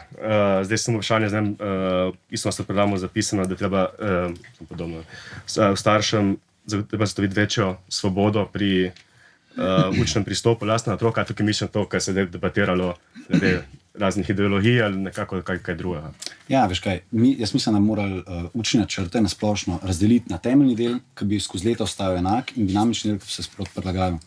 Preveč je, če je država pa cerkev sta lahko ločena, potem mora biti tudi neka šola, mora biti striktno ločena od vseh vrst ideologij. Tudi krščanske konec koncev. Vse zato je javni program. Javni program, ki ga izvajajo vsi, sicer je še vedno malo škodljivo, da pač določeni privat zavodi, ki izvajajo javno veljavni program, dobijo samo 80% plačila, ampak javno veljavni program mora biti čist striktno objektiven, se držati finančne pismenosti, digitalne pismenosti, zdravja in tako naprej, čustvene inteligence. To so vse znanstveno podkrepljeni, glede ideoloških, pa ker verjamem, da ven sploh ne bi bilo kul, da bi začel en učitelj, da bi sploh jaz kot učitelj začel flancati to krščanstvo, ni šans. Tega se moramo držati, ene zdrave meje, ostalo ne pripade staršem. To je neko bolj privat, da se tudi mogo privat šole moče. Mislim, privat je zdaj tako, pač če je pobuda, zakaj se jo zatira? Ne ljudje, veš, ker javne šole nimajo zares konkurence in nimajo nobene spodbude se razvijati, neka zdrava bi bila fajn, ampak javno veljavni program mora ostati. Hvala. Zdaj, če gremo naprej, med vašim resnico. Zdaj, na programu predlagate več avtonomije učiteljev. Nekaj nas zanima, o čem je en pomislek. Zdaj, poleg tega predlaga tudi, da se anonimne prijave nekako bi ostale nične. Zdaj pa kako nekako pri tem preprečiti, če anonimne prijave več ne veljajo, nekako zlorabo učencev in učenk v šolah, recimo strani učitelja, pa kakšna druga podporna osebja. Glede, anonimne prijave so problem, recimo v srednjih šolah, pa lahko z prve roke povem, ko se naredi neka anonimna prijava v škodo šole, lahko tudi zaradi konkurenčnosti med večjimi šolami, ali pa tudi med večjimi programi različnih šol. Zdaj, konkretno, lahko vedno gre v škodo profesorja. Profesor gre v razred, tam pred sabo ima 20 do 30 dijakov, jaz verjamem, da če gre v razred, če delodajalec verjame v njega, je tudi z razlogom tam razredan. Tako da bolj kot ne se v veliko teh primerih pač pride do nekega izkoriščanja teh anonimnosti. Recimo, dober primer je bil zdaj v Slovenski Bistrici. Okay, hvala. Zdaj pa na Pirate. Zdaj, v vašem programu ste zapisali, da bi ukinili splošno maturo v trenutni obliki in nekako nadomestili samo z maturo z matematike in slovenščine. Zdaj, nekako me zanima, zakaj ta odločitev, pa tudi kako bi pač ta drugačna oblika, ki bi bila glede na vaš program bolj usmerjena v praktično znanje. Absolutno. Smatramo, da je matura potrebna neke prenove, se mogoče ukinitev tukaj najboljši termin. Namen mature, ki se nam zdi pomemben, podobno kot NPZ, je feedback za šolo, za ministrstvo za šolstvo, na kakem nivoju znanja so dijaki, kje so pomanjkljivosti, kako jim gre. Po drugi strani pa pri nekih vpisih na fakultete tukaj ne vidimo smiselnosti, ker zelo težko govorimo o tem, da boljši rezultati na maturi pomenijo tudi boljšo uspešnost, večje šanse za dokončanje nekega študija. Verjamemo pač, da ocena iz športne ne vpliva na to, koliko dobro bo meni šla matematika ali pa ne. Žalost pa, govorimo o zaključnih ocenah. Recimo ocena iz iz psihologije ne bo vplivala na to, koliko dober bom jaz bil matematik ali ne. Treba je pač to nadomestiti z nekimi namenskimi sprejemnimi izpiti, ki preverjajo znanje oziroma neke druge sposobnosti, ki so usmerjene v študij, za katerega se posamezniki odločijo. Hvala. Zdaj, če gremo na Svoboda mladi. Spravi, na naši spletni strani imate napisano, kako najbolj vidno poudarjate pomen finančne pismenosti. Zdaj sem pač v osnovnih šolah in ekonomske neodvisnosti mladih. Zdaj nekako slišite tudi nekaj kritik, da so učenci in dijaki že precej obremenjeni, da nekako ne zanima, če bi to uvajali šole, na račun česa bi to šlo. Ja, zagotovo. Lahko povem recimo primer iz moje srednje šole, ker ne vem, če spet, to je že nekaj let nazaj, nisem spet toliko mlad, da vem, če trenutno po Sloveniji enako. Ampak za neke dodatne ure matematike, angleščine in slovenščine so se nekatere srednje šole odločile za neke module. Recimo znotraj tega modula si lahko izbral, ali si šel na družboslovni modul, na naravoslovni modul, vključen je bil pa tudi podjetniški modul. Jaz kot gimnazic nisem imel nobenega stika s tako vedo, zato sem se odločil recimo za podjetniški modul, ker mi je bilo predstavljeno neke osnove, kako se ustanovi SP, kaj ti je sploh mar pri temu, kako se vzpostavi brand, kako je pomembno, ne vem, imeti računovodske izvide, ki so uravnoteženi na eni strani, na drugi torej prihodki in odhodki in take zadeve. Meni je bilo to zelo fascinantno in zdi se mi, da so tudi profesori recimo na drugih predmetih, ki smo jih imeli mogoče 1 uro manj na teden zaradi tega, lahko to snov unesli v preostale ure, ko smo jih imeli čez teden. To dokazuje tudi to, da je moja gimnazija imela v teh maturitetnih ocenah prilično nadpovprečne ocene pri vseh. Tako da je bilo dovolj ur za matematiko in slovenščino in angleščino in istočasno dovolj za neke ekonomske vede. Hvala, če gremo še na Socialne demokrate. Zdaj, v programu stranke, katere podmladek ste, je zapisan, da bo se pravili neenakosti med spoloma, pri šolajočih spodbujali spoštovanje različnosti, kulturo dialoga in kulturnega sobivanja. Za nekaj tem ste dotaknili, pa moče se dotočili bolj na, ne vem, neenakosti med spoloma. Kak so neki konkretni plani tukaj za to? Tukaj mislim, da mora iti, kot tisto, kar sem na začetku omenil, da mora biti šola ne samo prostor izobraževanja, ampak tudi nek varen prostor, kjer se lahko mlada oseba samo udejstvuje in tudi šolski program mora pač to odslikavati. Mislim, da moramo pač imeti nično toleranco do kakršnekoli diskriminacije, ta je lahko na podlagi spolu, nacionalnosti, česarkoli v šolskih programih in da je to, še posebej, ko živimo v vedno bolj polariziranih časih in ko vidimo tudi tukaj, nažalost, določene politične opcije, te neke osebnostne karakteristike rade uporabijo kot palco ali pa politično orodje, je treba temu reči ne v šolah. Pač vsi smo različni, ampak izobrazba pa je nekaj, kar nas lahko povezuje. To je bilo lahko pri učnih vsebinah in pri tem, da so šole dejansko varni prostori, da ima tudi profesor in učitelji neko izobrazbo, kjer lahko pomagajo pri tem. Hvala. Zdaj pa še zadnje za predstavnike Mlade levice. No, zdaj s programom naše stranke je zapisan, da bi se zavzemali za odgovorno rabo umetne inteligence, izobraževanju in zmanjševanje digitalne zasvojenosti. Pa zdaj, ker nekako izhajate iz te starostne skupine dijakov, na katero se to najbolj tiče. Mislim, najbolj blizu tej starostne skupine. Me zanima, kje vidite največje težave pri trenutnem stanju na teh področjih in kako bi se jih lotili. Definitivno je problem to, da so telefoni recimo preveč prisotni v učilnicah, tudi razne oblike tabličnih računalnikov, pa to za zapiske, pa da se ga imam jaz tudi, tako da ne bom šimfal, pa to pač je legitimna oblika zapisovanja, ampak so pa tudi dejanski minusi. Tako da to je nekaj, pri umetni inteligenci moramo biti pač zelo, zelo pazljivi, kako se to vključuje. Ja, neka osnovna pismenost, da se ve, kako se to uporablja, kako se to vse v redu, ampak to ne sme še enkrat nadomeščati nekih lastne inteligence in lastnih sposobnosti. Torej, to ne sme biti nadomestek za trud učenca. Bi mogoče še eno stvar izpostavil in sicer pri digitalni opismenjevanju učencev, že v osnovni šoli, ena taka čist mehen detalj, se jim urini v bistvu recimo Microsoftov sistem Office, ker se jim ga da takrat kot darilo za ston in kar naenkrat generacije Slovencev so v bistvu hooked na nekem ameriškem sistemu, softwareu, medtem ko bi lahko recimo mi promovirali pri nas odprtokodne evropske sisteme softwarea in povečali tudi našo neodvisnost. Smo videli, da je to tudi aktualna tema.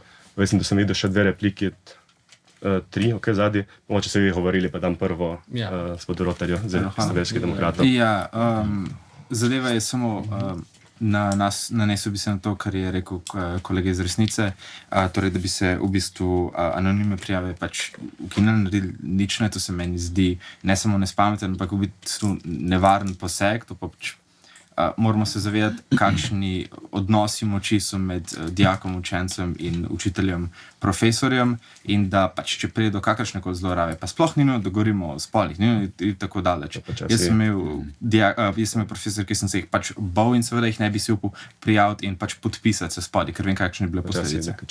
Hvala. Pomoče zdaj lahko pred mano. Ok, pa dajte, ker se nanaša direktno na vaš odgovor. Jaz imam mogoče eno vprašanje za vse, ki so trenutno pač stranke v koalicije.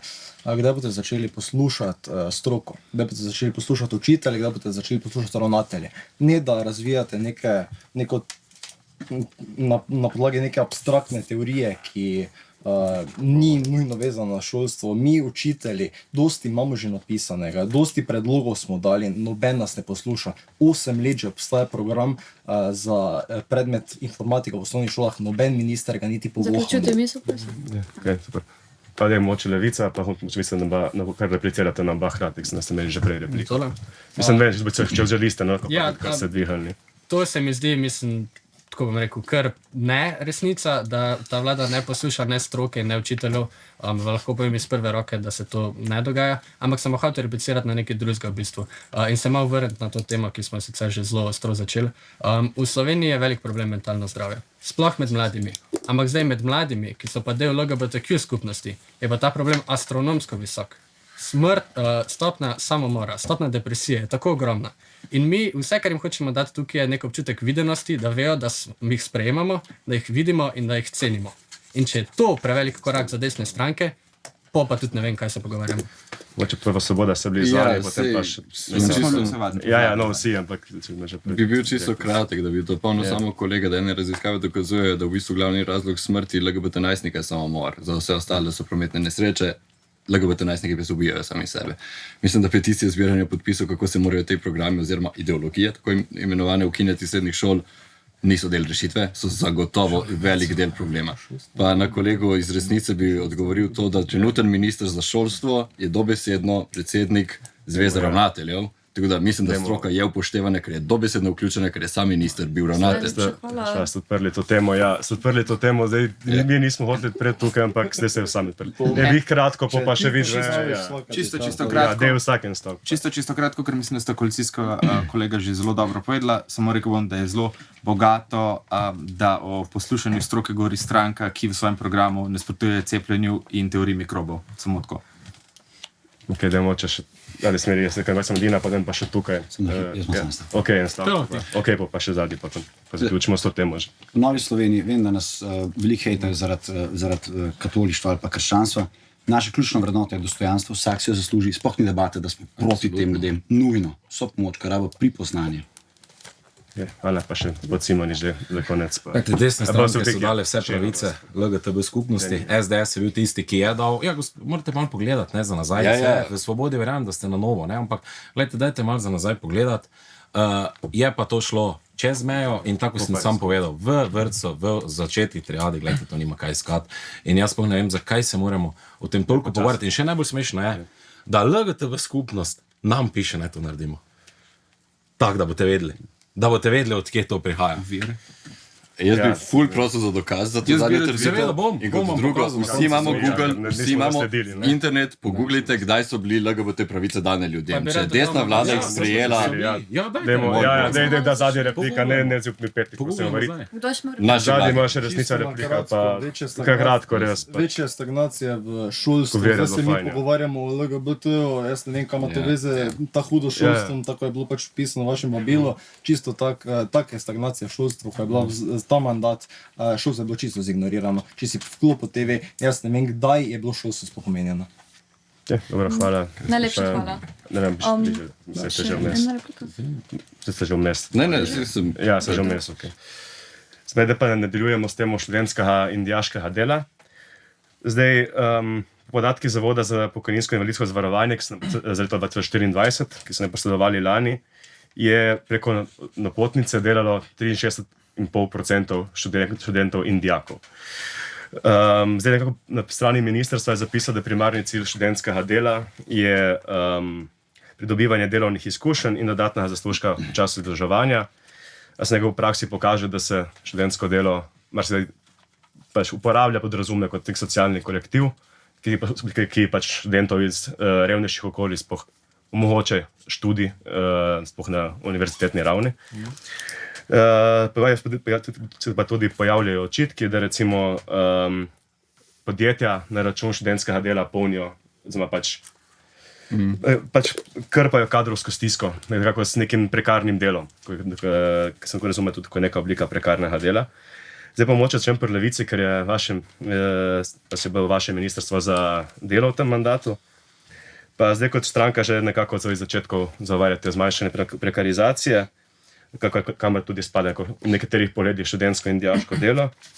Zdaj, ministrstvo je v tem, ministrstvo je v tem pod okriljem vaše stranke, a nekako večjih sprememb za študente ni bilo zaznati. Tukaj na tej točki smo nekako, da bi se ukinila prekarizacija. Zato me zanima, kje vidite neko največje probleme pri študentskem delu, ko bi se vrtili, mogoče pa če komentirate dogajanje v tem mandatu. Ja, ok. Zdaj, to, da se niso zgodile večje spremembe, prekarizacija se pač ni ukinila, nažalost, vsi bi si želeli, da bi imeli eno ročico v pisarni od Luke Mesca, pa bi lahko potegnili, pač ne gre. Tako da definitivno je to problem, s katerim se soočamo. Naše stališče je še enkrat, da bi čim več, če ne vsem študentom moralo omogočiti, da med študijem se fokusirajo na študij, ne? In da torej ni treba delati za to, da preživijo. Če pač morajo, in takšna je trenutna situacija velikrat, morajo vsaj dostojno zaslužiti, to smo dosegli v tem mandatu se je za 50% dvignila urna postavka za študentsko delo, predtem se je okoli slabih 30 v prejšnjih 10 letih. Skratka, sam toliko podatkov. Neke velike spremembe so. Še vedno je pa treba predvsem delati proti temu, da je študij akademski del življenja, kjer se mi predvsem učimo oziroma študiramo in potem po študiju dobimo in imamo možnost za neko stabilno, dolgoročno zaposlitev. To nam predvsem manjka in to potem sili mlade, da verižijo oziroma da se prekarizirajo še naprej. In to moramo še naprej naslavljati in tudi bomo. Hvala. Zdaj pač nadaljujemo Mladi Sloveniji, ki smo tudi nek svoj nov predlog ureditve študentskega dela. Zdaj nekaj časa se prizadevate za uveljavitev tako imenovanega študentskega SP. Zdaj predlog, ki je bil na vašo pobudo tudi, kar se je vložila vaša stranka v parlamentarno obravnavo, predvideva tudi, da do neke vsote prihodkov, da se pa tukaj ne plačujejo prispevki za pokojninsko in invalidsko zavarovanje, da nekako študenti so invalidsko zavarovanje, pokojninsko v tem primeru verjetno ne bi bili. In zdaj me kako zanima, kako bi v okviru tega svojega predloga preprečili dodatno prekarizacijo študentskega dela, sploh z vidika, da bi delodajalci zahtevali študentski SP od študentov in tudi nekako to, da se pač takim študentom verjetno ne bi tekla pokojninska doba. Tako je Ministrstvo za vzgojo in izobraževanje s okrožnico prepovedalo kakršnakoli soočenja, ki so v preteklosti že potekala, tako je zdaj vlada plunila na ta naš predlog, da bi študente lahko odprli SP in hkrati obdržali svoje bonitete, kar bi krepil študentski položaj. V vladnem izgovoru, zakaj tega niso sprejeli, so bili sam stroški, to, da bi pa sami vložili amandmaji, ni bilo. Jaz to razumem tako dvoplasno, ker je problem prekarno že zdaj. Zdaj tako, kaj študent pa kje dela, a to dela prek študentskega dela, recimo frizer, striže pri Miču ali pa Simplu, sam svojega zdaj ne more odpreti, ker bo zgubil vse bonitete, prehrano in prevoz in ne bo mogel doštudirati. Ne? Eni lahko oboje. Naj naredi podjetje, naj se ga spodbuja, naj zraste, naj zaštarta brand v tem času. Prekarizacijo naj rešuje pa inšpekcija. Naj se to ukvarja res inšpekcija s tem, ker če bomo zdaj zavirali mlado podjetnost na podlagi pač prekarnosti, bomo zrušili v sistem. No? Ja, pač samo še pod vprašanje, zdaj, ki sem dotaknili, da pa recimo, kaj pa, če bi delodajalec od študenta zahteval, da si odpre svoj SP, da lahko tam še dimni dela? To mora študent prijaviti. Zdaj razumem, se to dogaja, to ne bi smeli, zaradi tega treba narediti spodbude za delodajalce, da bojo podprli dolgotrajno zaposlovanje. To je tudi treba. Ne? Plus je treba še povedati, da mladi bom potem. Skratka, delodajalci se morajo dobiti spodbude, da bojo zaposlili, ker to je bo realen problem z mladimi. Šihti se menjajo, tvoj šiht ne bo zdaj 40 let trajal in moramo pogledati, kako bo tam človek varen na dolgi rok. Hvala. Zdaj pa če gremo na Slovensko-demokratsko mladino. Zdaj tudi vi ste kot študentski SP predlagali, ki smo malo kasneje, če prav razumem, ampak ste predlagali tudi zdaj na tem predvolilni konvenciji vaše stranke, ste nekako napovedali, da bi znižali davčne obremenitve na študentsko delo. In zdaj me tukaj konkretno zanima, katere prispevke bi zmanjšali ali ukinili, poleg tega seveda, da bi zamrznili za dolgotrajno oskrbo prispevek, dokler se ne začne izvajati, tako bi pač nadomestili financiranje programov, ki se iz prispevkov študentskega dela financirajo. Gledajte, mi še danes plačujemo v bistvu dvojno zavarovanje prek študentskega dela, ker enkrat smo zavarovani preko staršev, enkrat pa smo zavarovani, ko delamo prek študentskega dela, se pravi, to je dvojna obdavčitev. Jaz mislim, da tu eno moramo ukiniti in s tem bomo tudi nekaj spremenili. Jaz mislim, da se je tudi ta vlada potem na koncu dobro zvišala študentsko delo postavko se pravi, kaj je bil ključ, nažalost, po mojem mnenju, malo prepozno, ampak se je to naredilo. Definitivno pa je, kot so že prej kolegi omenjali, ne, jaz sem recimo hodil na ekonomsko fakulteto, ne, in tam preko študentskega dela tudi nabiraš izkušnje, ker mi neke obvezne prakse nismo imeli. Ne. Res pa je, da eni poklici tega nimajo. Ne. Eni poklici pa imajo obvezno prakso, pa tega ne rabijo. Ne. Tako jaz mislim, da študentsko delo mora ostati v obliki, je pa treba sofinancirati predvsem, da se mladi se pravi prve zaposlitve in predvsem meritokracijo v javni upravi, kjer lahko mlad, ko pride, tudi napreduje. Ker jaz mislim, da marsikateri mlad, ki pride, tudi sam sem imel to izkušnjo v Pošti Slovenije, ne, ko smo delali dobro, pa enostavno pač ne moreš napredovati dovolj hitro. Dajmo samo če naprej držati teme študentskega dela, ne javne uprave, pa takih novih tem odpira, da ne spet kam zaidemo. Zdaj, če gremo zdaj naprej na Gibanje Svoboda. Zdaj v vašem programu nekako obljubljate, da boste na podlagi evalvacije negativnih učinkov študentskega dela pripravili ustrezne korekcijske ukrepe in potrebi ciljno usmerili inšpekcijske ukrepe. Zdaj nekako ima se še kakšne konkretne ugotovitve na tem področju, pa kaj se do zdaj storili v smeri uvajanja teh inšpekcijskih ukrepov? Po mojem je to pobrano iz programa naše matične stranke, ne podatka, tako da jaz nažalost nisem bil vključen v rezultat teh raziskav, ki bi ugotavljale neke negativne posledice samega študentskega dela.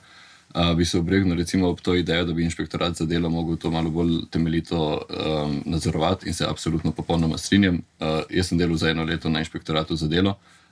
Isto bi tudi podal kritiko kolegu iz Nove Slovenije, ko predlaga, da bi inšpektorat mogel malce bolj nadzorovati študentske SP-je potencialne, če bi bili kadarkoli uvedeni, pa podobne zadeve. Mi se moramo zavedati, da če delimo število poslovnih subjektov, SP-jev, DO-jev, podjetij v Sloveniji na inšpektorja, smo mi slabši kot ZDA. Torej, čeprav se je zelo veliko, Levica se je tukaj na ministrstvu precej potrudila, pa povečala je za enih 30 novih delovnih mest, mi smešno premalo inšpektorjev imamo na samega delodajalci.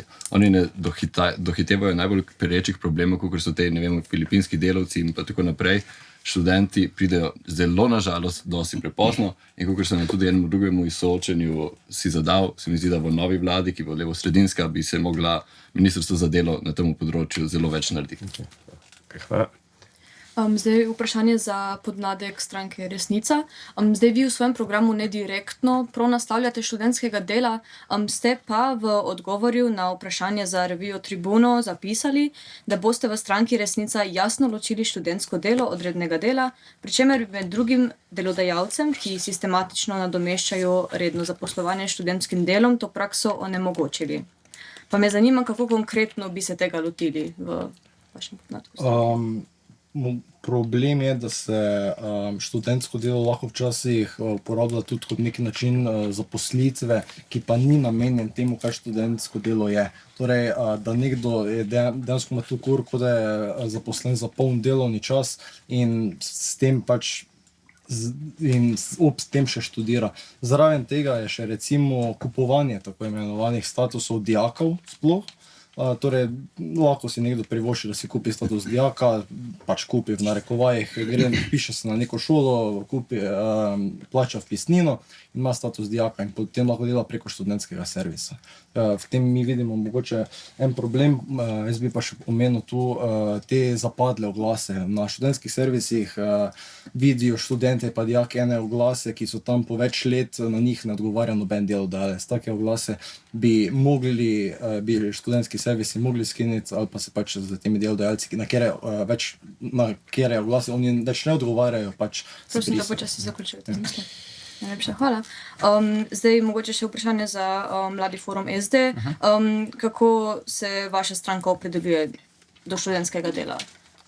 Študentsko delo vidimo kot, v bistvu recimo tako statistiko, da se, kot so preomenili, skoraj 2/3 študentov, poleg pač študijev, kar je tudi z neko obliko študentskega dela, vidimo kot v resnici kritično. Študentsko delo bi moralo biti nekaj, kar lahko omogoča neko obštudentsko življenje, ne bi pa smela biti nuja. Če se odločiš za študij, bi ti država mogla omogočiti vse, da pač je ta študij tvoja prva prioriteta. Dobro, če delaš v kakšnem kafiču zraven, zato da imaš malo več denarja na koncu, da ga praviš za hobi ali pa s prijatelji, pa kaj takega, to je čisto v redu, ampak to ne bi smel biti mus. To se na eni strani lahko rešuje ne samo skozi direktno politiko proti študentskemu delu, ampak recimo z bolj dostopnimi študentskimi domovi ali pa da se rešuje bivanjsko problematiko širše, ker to so v bistvu največji stroški, ki se še posebej študente izven nekih regionalnih centrov pač silijo v to, da služijo več denarja, ker drugače si najemnine preprosto ne more privoščiti. V redu. Še vprašanje za Mlade pirati Slovenija. Zanima me, ali študentsko delo razumete kot socialni korektiv ali kot priložnost za dodatne izkušnje in zaslužek dijakov in študentov? Zdaj je kompleksno vprašanje, če pogledate, če odprete kakšen študentski servis, pa pogledate, kdo so, kakšna dela ponujajo, večina njih, se upam trditi, so delovna mesta, ki ne ponujajo nekih koristnih izkušenj na področju izobraževanja, za katerega poklic se izobražuje nekdo. Mi smo tukaj zelo kritični do študentskega dela, ker pač gre še za eno obliko prekarizacije. Kolegi že prej omenili kupovanje statusov, neka nestabilna prihodnost, pomanjkanje kakršne koli zaščite, tako pravne kot nekih drugih primerih. Mi v Piratski stranki pač vidimo, da študentsko delo je lahko neka priložnost za dodatni zaslužek, se pravi za potovanje, za izlet itd. Ne sme biti pa to ovira pri študiju. Zato zagovarjamo uvedbo univerzalnega temeljnega dohodka za študente. Hvala. Bi morda želeli repliko na nepovedano? Ja, repliciral bi. Se pravi, mi moramo razumeti, več kot 1000 mladih nam je direktno povedali, mi hočemo delati in študirati. Eni so to zmožni. Jaz razumem, jaz sem študiral filozofijo, razumem, moram delati. Ampak če hočem delati, pa ne v obliki študentskega dela, lahko redno delam, se zaposlim. Če je študent sposoben delati ob svojem študiju in hkrati narediti vse svoje študijske obveznosti, mu te bonitete pripada, ker to je vezano na njegov študij. Hrana je za njegov študij, a je redno delo, a je SP, nima veze. On mora imeti to možnost, da se to gre. Zaupamo mladim. Ja, za začetek glede tega študentskega SP-ja. Mi v Sloveniji smo poznali študentski SP, je že obstajal, ukinil je bil strani druge Janševe vlade, v kateri je sodelovala tudi Nova Slovenija. Tako da je malo hecno, da ena in ista vlada, ene in iste stranke predlagajo te zadeve in jih ukinejo. In kar so njihovi ministri v tistem času dejali, je to, da je prišlo do številnih zlorab pri študentskem SP-ju. Predlog, ki ga Mlada Slovenija predlagala oziroma Nova Slovenija predlagala glede študentskega SP-ja, ni odpravil nobenih pomanjkljivosti, ki so bile prisotne tudi leta 2012. In naša vlada je prepoznala to dobro idejo in to je dobre, ja, priznam, dobro idejo vaš zakon specifičen. Zaradi tega se imamo tudi v našem programu, kot ste si lahko prebrali, koncept dualnega študija, kjer bi vsaj na nekaterih fakultetah uvedli koncept, da lahko tudi študent istočasno dela in ima plačano pripravništvo na nekem podjetju. Najlepša hvala. Mlada Levica, ste že hoteli repliko? Ja. Torej, tako kot je pomenil kolega, tukaj moramo zelo paziti, da mi ne spodbujamo s tem, kar ustvarjamo z neko institucionalno politiko, še nadaljne prekarizacije. Torej, predvsem prekarizacija se bo rešila skozi neko strukturne rešitve, da bo pač se omogočalo mladim še enkrat, da študirajo in samo študirajo in hkrati potem, da po študiju dobijo dobro zaposlitev. Zdaj, en izmed predlogov pa tudi, da ljudje drugi, da privatniki ne služijo v bistvu iz našega študentskega dela. Omenil sem že, kako se šov bogati iz tega, se pa bogatijo tudi privatni študentski servisi. Zato mi predlagamo, da se to zadevščino predstavi na Zavod za zaposlovanje in v bistvu ukinite, da nekateri profitirajo iz študentskega dela in iz prekarizacije. Najlepša hvala, zdaj ima repliko še SD, potem imamo še tam pri SDS-u pa v redu, še ok. Na to, kar je... Ne, zdaj sem vi moral kot reči. Na to, kar je menil kolega iz MSI-ja, konkreten primer recimo frizerja. Mislim, da se ravno v takih primerih vidi, kako globoko zasidrena je neka ta SP-ovska neoliberalna politika, da se posameznik ne vidi več kot pač delavec in da ima tukaj neke pač skozi stoletja priborjene pravice, ampak kot firma v mali podjetnik, ki se pač temu vsemu odpove samo zato, da mogoče na krajši rok lahko mečkan več zasluž, ko pa pride penzija, ga pa pač to udari kot palca, ki se mogoče še ni zavedel, ko bil mlad. V redu, ECS? Ja, jaz bom rekel, glede študentskega SP-ja, to je dolga debata, poteka v tem volilnem soočenju glede tega, meni jasno, kako je to postala tako pomembna tema. Vi morate vedeti, to se je predvsem razvilo v ideji smera podjetništva na ekonomski poslovni fakulteti. Zato, ker ogromno tam dijakov, študentov si je želelo odpreti neko podjetje, zato ker to je potem smer namenjena temu. Ne? In jaz mislim, da tu Svoboda celo ima dobro idejo, jaz mislim, da je tako treba temu ravnati, da ne pride do tega, kar se je že zgodilo 2012. Ne? In jaz mislim, da je to neka ideja, ki bi bila spodbudna, ampak je treba močno zregulirati, da ne pride do dodatnih prekarnih delov. V redu še Mladi pirati Slovenija. Ja, jaz bi tukaj dal dve stvari, so pravi ena s kolegom. Ukinitev študentskih servisov zelo pomembna stvar, ker ne dodaja dobene dodatne vrednosti, služi kot spletni oglasnik, to lahko druge tudi naredimo. Druga stvar, moramo se vprašati o mogoče slovenski zakonodaji, ki ureja neke poslovne subjekte. Zakaj ta SP? Imamo druge oblike, ki so bolj primerne, ki lahko omogočajo tako delo. Ne razumem te splošnega zanimanja za odpiranje SP-ja. Še resnica? Mogoče bi stopil korak nazaj, kar se tiče nabiranja izkušenj, pa tega mogoče bi tudi mogli začeti razmišljati o bolj analiziranju teh vpisnih mest na srednje šole pa fakultete, kakšni kadri se dejansko potrebujejo, pa to potem kasneje po možnosti štipendirati. Tisto, kaj res rabimo, bi mogli tudi spodbuditi dijake pa študente k takim študijam. To znači še samo hotel dodati. Da še vi ste imeli, Ja, potem pa zaključimo. ja, frizeri, turistični vodniki, montažeri, pekari, so to študenti, bi radi nekje delali, ne morejo za tega preštudentskega dela, morajo biti nekje zaposleni, ne morejo štartati svojega brenda, svojega podjetja. Veš, to je za privatizacijo študentskega dela, ne? To ste vi. Za privatizacijo, namesto da bi razumeli, da študent si mora plačati najemnino z tega in pač ne more skozi delati, oziroma bo skozi svoj posel rajš naredil. In to se dogaja pod vašo vlado, da uhajajo v Ameriko ali pa v Anglijo, ker lažje odpreti podjetje. In to je to. Zgubljamo študente podjetne, berete finance, to se dogaja. Se bili neposredne zvanje. V bistvu nimam govora, imam bolj vprašanje, kaj je kolega iz Nove Slovenije oziroma njenega podmladka mislil s tem, ker mi popolnoma ni jasno, kako mi se zagovarjamo privatizacijo študentskega dela. Čisto enostavno, se pravi frizer, 18 let, ne more ustvariti svojega biznisa, oziroma mora tvegati izgubo vseh bonitet, kar mu bo poslabšal gmotni bivanjski položaj. Sem si frizer ne hodi na Nima veze, frizira. Ravno to je bilo jedro argumenta, da se pač Mogoče reči še dve repliki, potem pa gremo na naslednjo temo, ker nam bo zmanjkalo časa.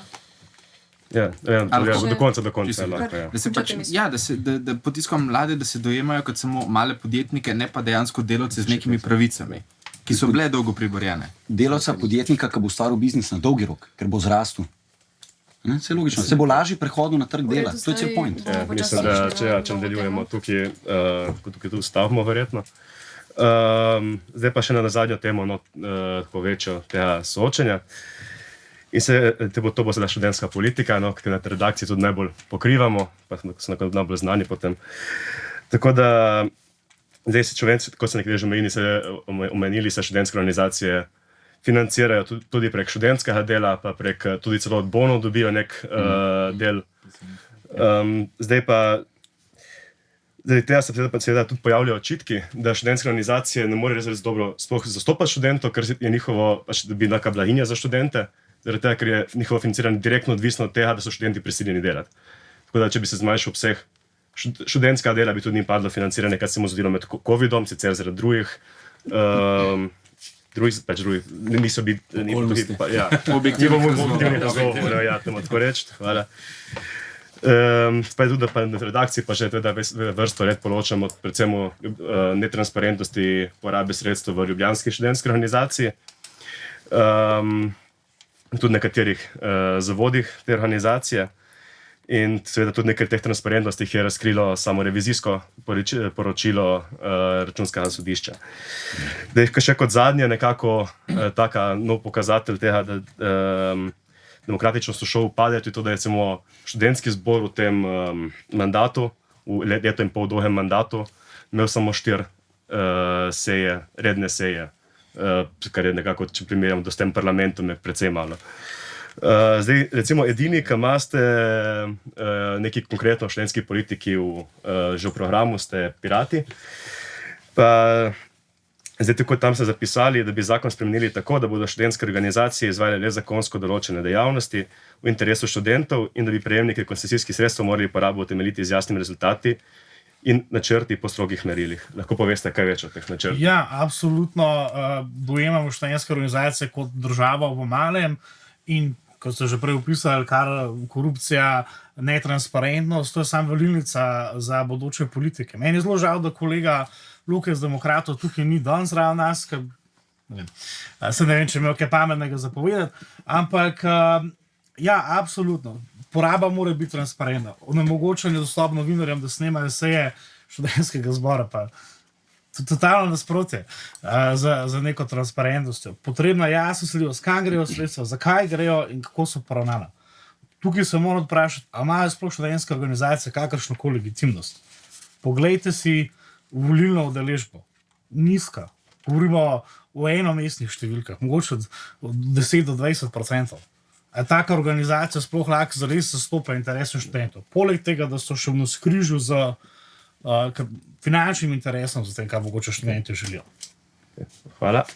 Zdaj pa če nadaljujemo Slovensko demokratsko mladino, zato ker vi ste se leta 2023, ko je Radio Študent na tiskovni konferenci upozoril, da je šel raje plačal globo, kot nam je izročil takrat dokumente, ki so pač bi jih morali izročiti po zakonu dostopa informacij javnega značaja.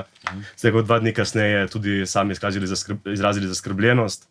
Ne vem, če se bi tako že vi osebno na čelu predsednika, ampak kot organizacija pač nad netransparentnostjo delovanja šel. In zdaj takrat ste poudarili, da se to netransparentno delovanje študentskih organizacij dogaja že več let. Se mi zdi, da je pač na tem področju bilo upravljanje te transparentnosti, če se pač naredilo dovolj. Jaz priznam, da toliko študentske politike ne spremljam, priznam samo osebno, jaz takrat še nisem bil predsednik. Je res, da gledajte, jaz mislim, da transparentnost mora biti, da morajo vse bogati, tudi vsi študenti smo v to vplačujemo, ne? Tako da definitivno jaz osebno toliko študentske politike ne poznam. Jaz verjamem, da so tam tudi dobri ljudje, ki hočejo dobro, ki se hočejo vključevati, ki delajo neke dogodke. Jaz ne bi to posploševal, se pravi na vse, na žalost, ker se mi zdi to nepošteno do ostali. Je pa res, da gledajte, so tudi volitve, jaz verjamem, da je tudi tam treba menjati predstavnike, če se pa z nekimi stvarmi ne strinjajo, ne. Zdaj, transparentnost je za nas ključna, osebno pa jaz ne poznam dovolj študentske politike, da bi lahko v čemkoli to realno komentiral. Jaz si želim, da študenti se vključijo v politiko, v podmladke, da so svetniki, poslanci, evroposlanci in jaz mislim, da je tu cilj, da tudi to potem na dolgi rok spremenijo. Hvala, če malo pa komentiram volitev, da tam se pojavlja seveda veliko očitkov o nepravično izpeljanih volitvah. Zdaj pa, če damo predstavnika Gibanja Svoboda mladi, zdaj vaša predsednica, vašega pomladka Nika Podakar je tudi v preteklosti kandidirala na šov volitvah na matični pravni fakulteti, takrat kot protikoalicijski stranki Pravna panda.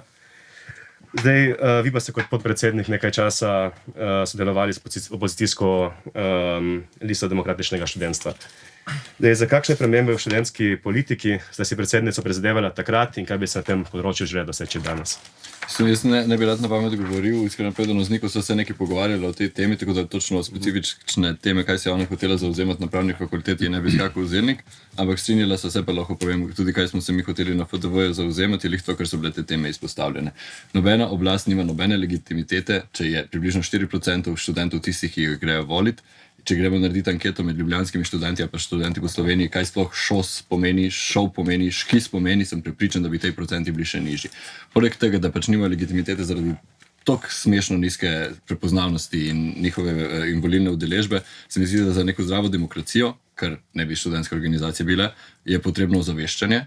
Tukaj spet vam lahko malo piham na dušo, da Radi Študenti v bistvu edini medij, ki se s tem malo bolj dnevno ukvarja, za razliko, mislim, z izjemo nekih novic, ko pridejo 2-krat na leto ali pa 1-krat na 2 leti z nekimi koruptivnimi aferami šova. Tako da se mi zdi, da bi mogli take prakse, kot jih vi izvajati tudi na lokalnem nivoju od fakultet. To so bili recimo naši specifični programi na LDŠ-u, torej večja prepoznavnost, volilna udeležba in večje poročanje o dogajanju. Hvala. Zdaj pa, moče zaradi forume, zdaj pa, če bo za vas tako prijetno vprašanje. Zdaj, v vaši stranki ste nekako sploh pred svoje koprske liste precej povezani z študentsko politiko, to je pač znano kako afere Sebastiana Kokla, ki je nekako bil tudi priprt zaradi ponarejanja listin, pa je bil tudi nekaj časa v nekem trenutku predsednik SD Koper. In zdaj nekako tudi zdaj, ko Kla ni več v šopu, je trenutni generalni sekretar Gregor Gulič, ki je tudi nekako ne bi bil, posebej po naših neuradnih informacijah, tudi sorodstveno povezan s člani vaša koperskega odbora. Ja. Zdaj na trenutnih volitvah pa kandidira tudi Jernej Štromajer, ki je pa leta 2010 moral odstopiti z mesta predsednika ŠOU v Ljubljani, predvsem zaradi nekako, on niti osebno počel, ampak je nedavni svetovalec, zaradi podkupovanja pač ljudi na ŠOS seji, kjer so hoteli spremeniti študentsko ustavo, ki bi nekako ne bi šla na roke ŠOU. Zdaj me zanima, zdaj vi tukaj osebno nimate nekega vpliva, ampak me zanima kako se do te netransparentnosti študentske organizacije predujete v Mladem forumu, ali se mi zdi, da se je vaša stranka dovolj oddaljila od teh netransparentnih praks, ki so pač se dogajajo v njej preteklosti? Jaz bi rekel, da še posebej v Mladem forumu že zdaj v resnici 3 mandate, od prvega mandata našega kandidata Luka Gorška, ki je bil prvič predsednik, se je s temi zadevami kar lepo počistilo v forumu in smo se od tega distancirali. Sam sem se študentsko politiko minimalno ukvarjal, nekaj na FDV-ju sem sodeloval z izvolitvijo pač naše lokalne izpostavke kontrakoalicijske frakcije. In mislim, da sem iskreno srečen, da sem se s študentsko politiko tako malo ukvarjal, ker bi rad samo nadgradil, kar so rekli kolegi pred mano. Ne samo, da je to organizacija, ki mislim, da je tako koruptivna kot država, mogoče na svojo velikost še celo bolj in mladim pač daje ravno najbolj napačne lekcije o tem, kaj lahko pomeni politika. In še posebej, ko sem govoril z ljudmi v mojih krogih, ki so malo bolj vpleti v študentsko politiko, se iskreno sprašujem, ali je nekaj kot šel sploh še mogoče rešiti, če ni boljša čista pač demolacija tega in potem organiziranje neke nove organizacije, ki je bila dejansko reprezentativna. Hvala. Zdaj pa še na Levico. Zdaj, vaša stranka se pred samimi 2 leti tudi javno obsodila ŠOU Ljubljani zaradi preprečevanja sej študentskega zbora in tudi netransparentnosti, ki je razkrilo Računsko sodišče. Zdaj pa podobne poglede o študentskih, mogoče za vas bolj relevantno dijaških organizacijah, delite tudi pač v podmladku Levice in če da, pač za katere ukrepe se boste zavzemali na tem področju?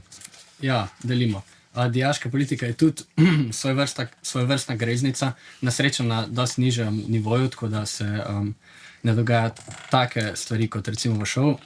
Ampak zdaj, kar moramo vedeti, ne? Za veliko ljudi je študentska politika prvi bližnji stik z neko politično organizacijo. Ne? In kar oni vidijo tam, je megalomanska korupcija, nepotizem, kronizem in zaradi tega v bistvu izgubijo neko vero in zaupanje v politiko. In zdaj, mi zato v Sloveniji že imamo neki, in temu se reče desna politika, ne rabimo še študentske organizacije za to funkcijo. Tako da, kar mi predlagamo je ŠOU, neka kot ideja, ne, študentska organizacija, super pozitivna. Zdaj pa, kar se pa trenutno zgodilo, neka skoraj da mafiozna mreža, ki zatira politično opozicijo na vseh faksih, koliko mislim, da samo 5 jih je imeli dejansko sploh proti kandidate na volitvah, ne.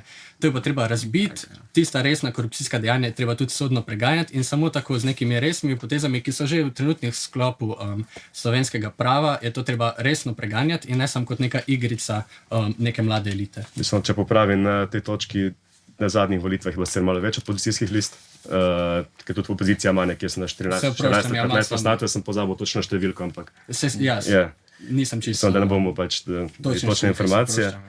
Zdaj pa, nekako, če bomo še napisali, kaj drugi stranki nimaste teh nekako javnih objav na temo študentske politike, zdaj v Mladi Sloveniji pač nimate, zato me samo zanima, kaj so pač nekako vaši pogledi, moče na to, kar ste slišali tukaj. Ja, če bi jaz predsednik prej, bi se odzval. Zdaj tako, ne vem, če veste, koliko je star direktor zavoda? 65.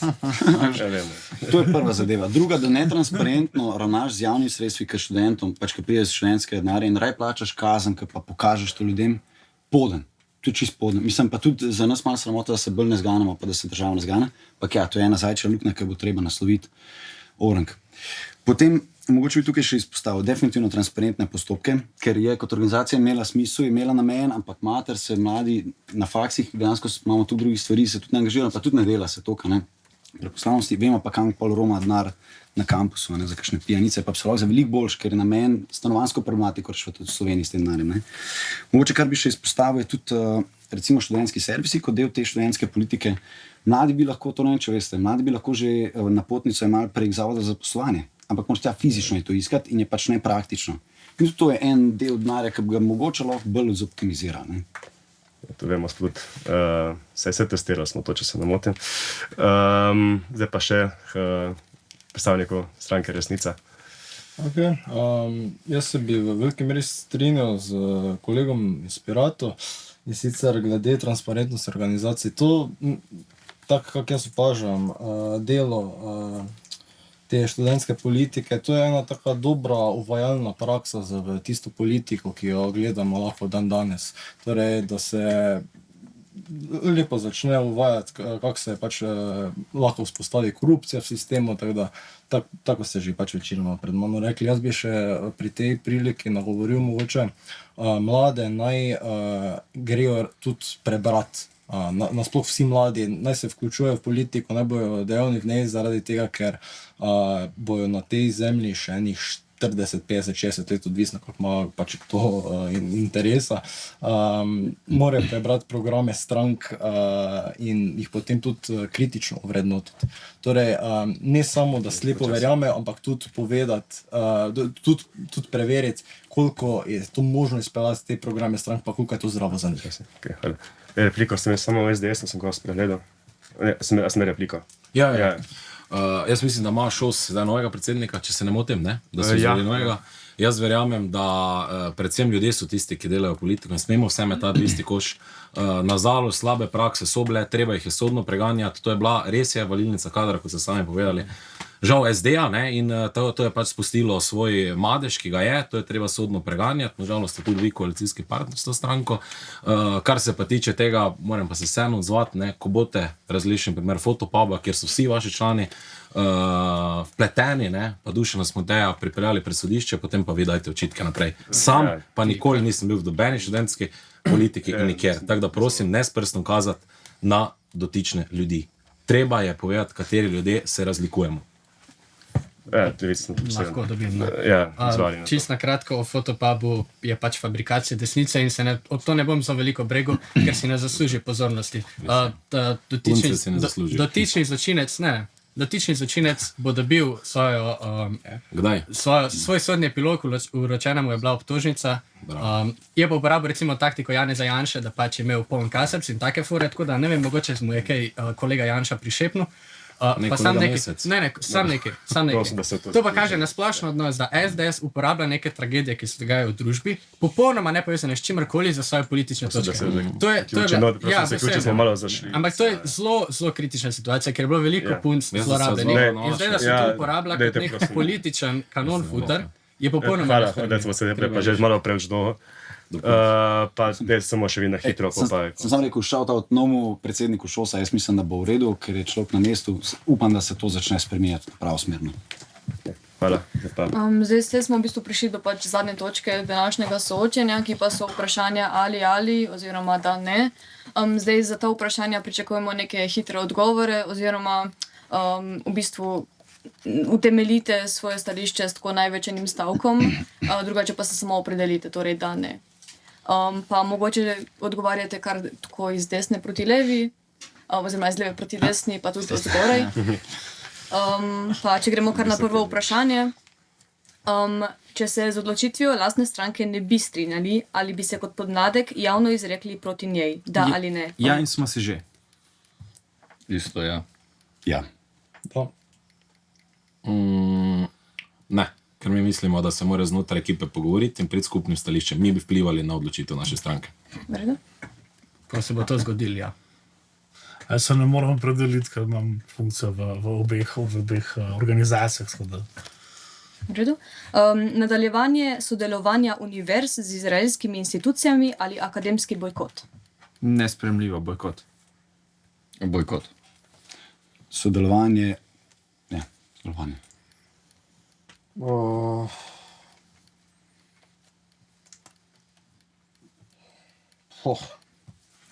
Iskreno povedano, ne vem, moje osebno stališče bojkot. Sodelovanje. Popoln bojkot in hvala, da ste to vprašali. Bojkot. Sistem javnih menz ali študentski boni. Pa ja, probimo še javne menze. Kar dobro vprašanje, ampak se mi ne zdi nujno, da bi si to nasprotovalo, tako da pomam neko bojna hibrid. To, da se študent lahko odloči, kaj bo s tem denarjem naredil, pa kje si kubo hrano. Opcija bojih. Boni. Javne menze kot neka močna hrbtenica, lahko pa so tudi boni zraven. Oboje.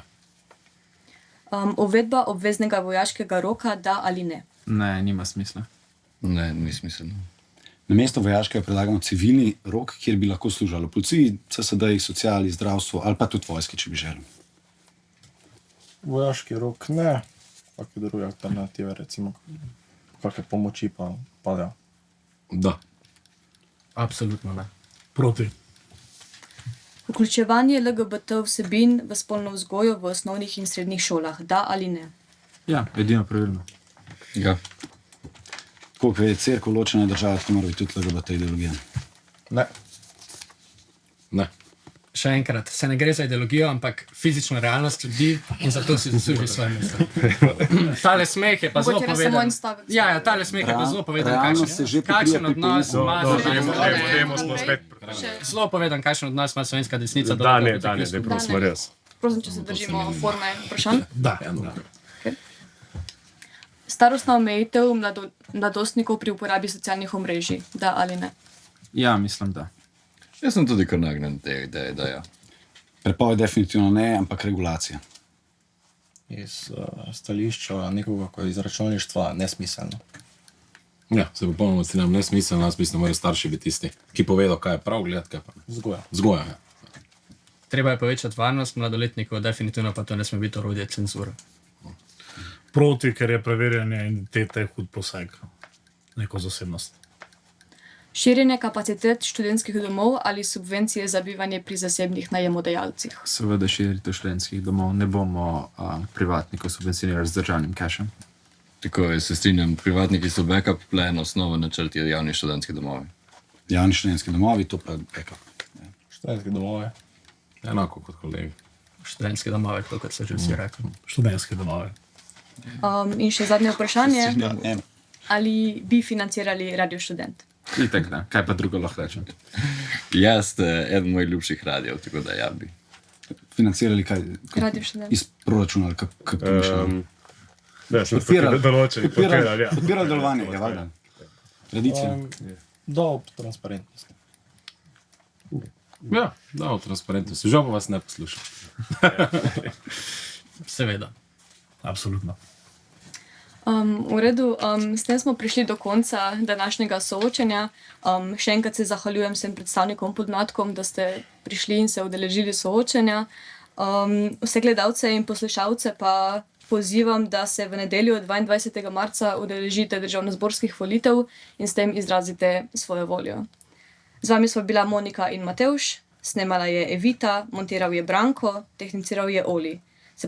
Se poslušamo in gledamo naslednjič. Nič ne vidim, no, dej poveči. Pa še kar nič ne vidim, no, dej še bliže. Pa dej še mal pozumi, no. Zoom.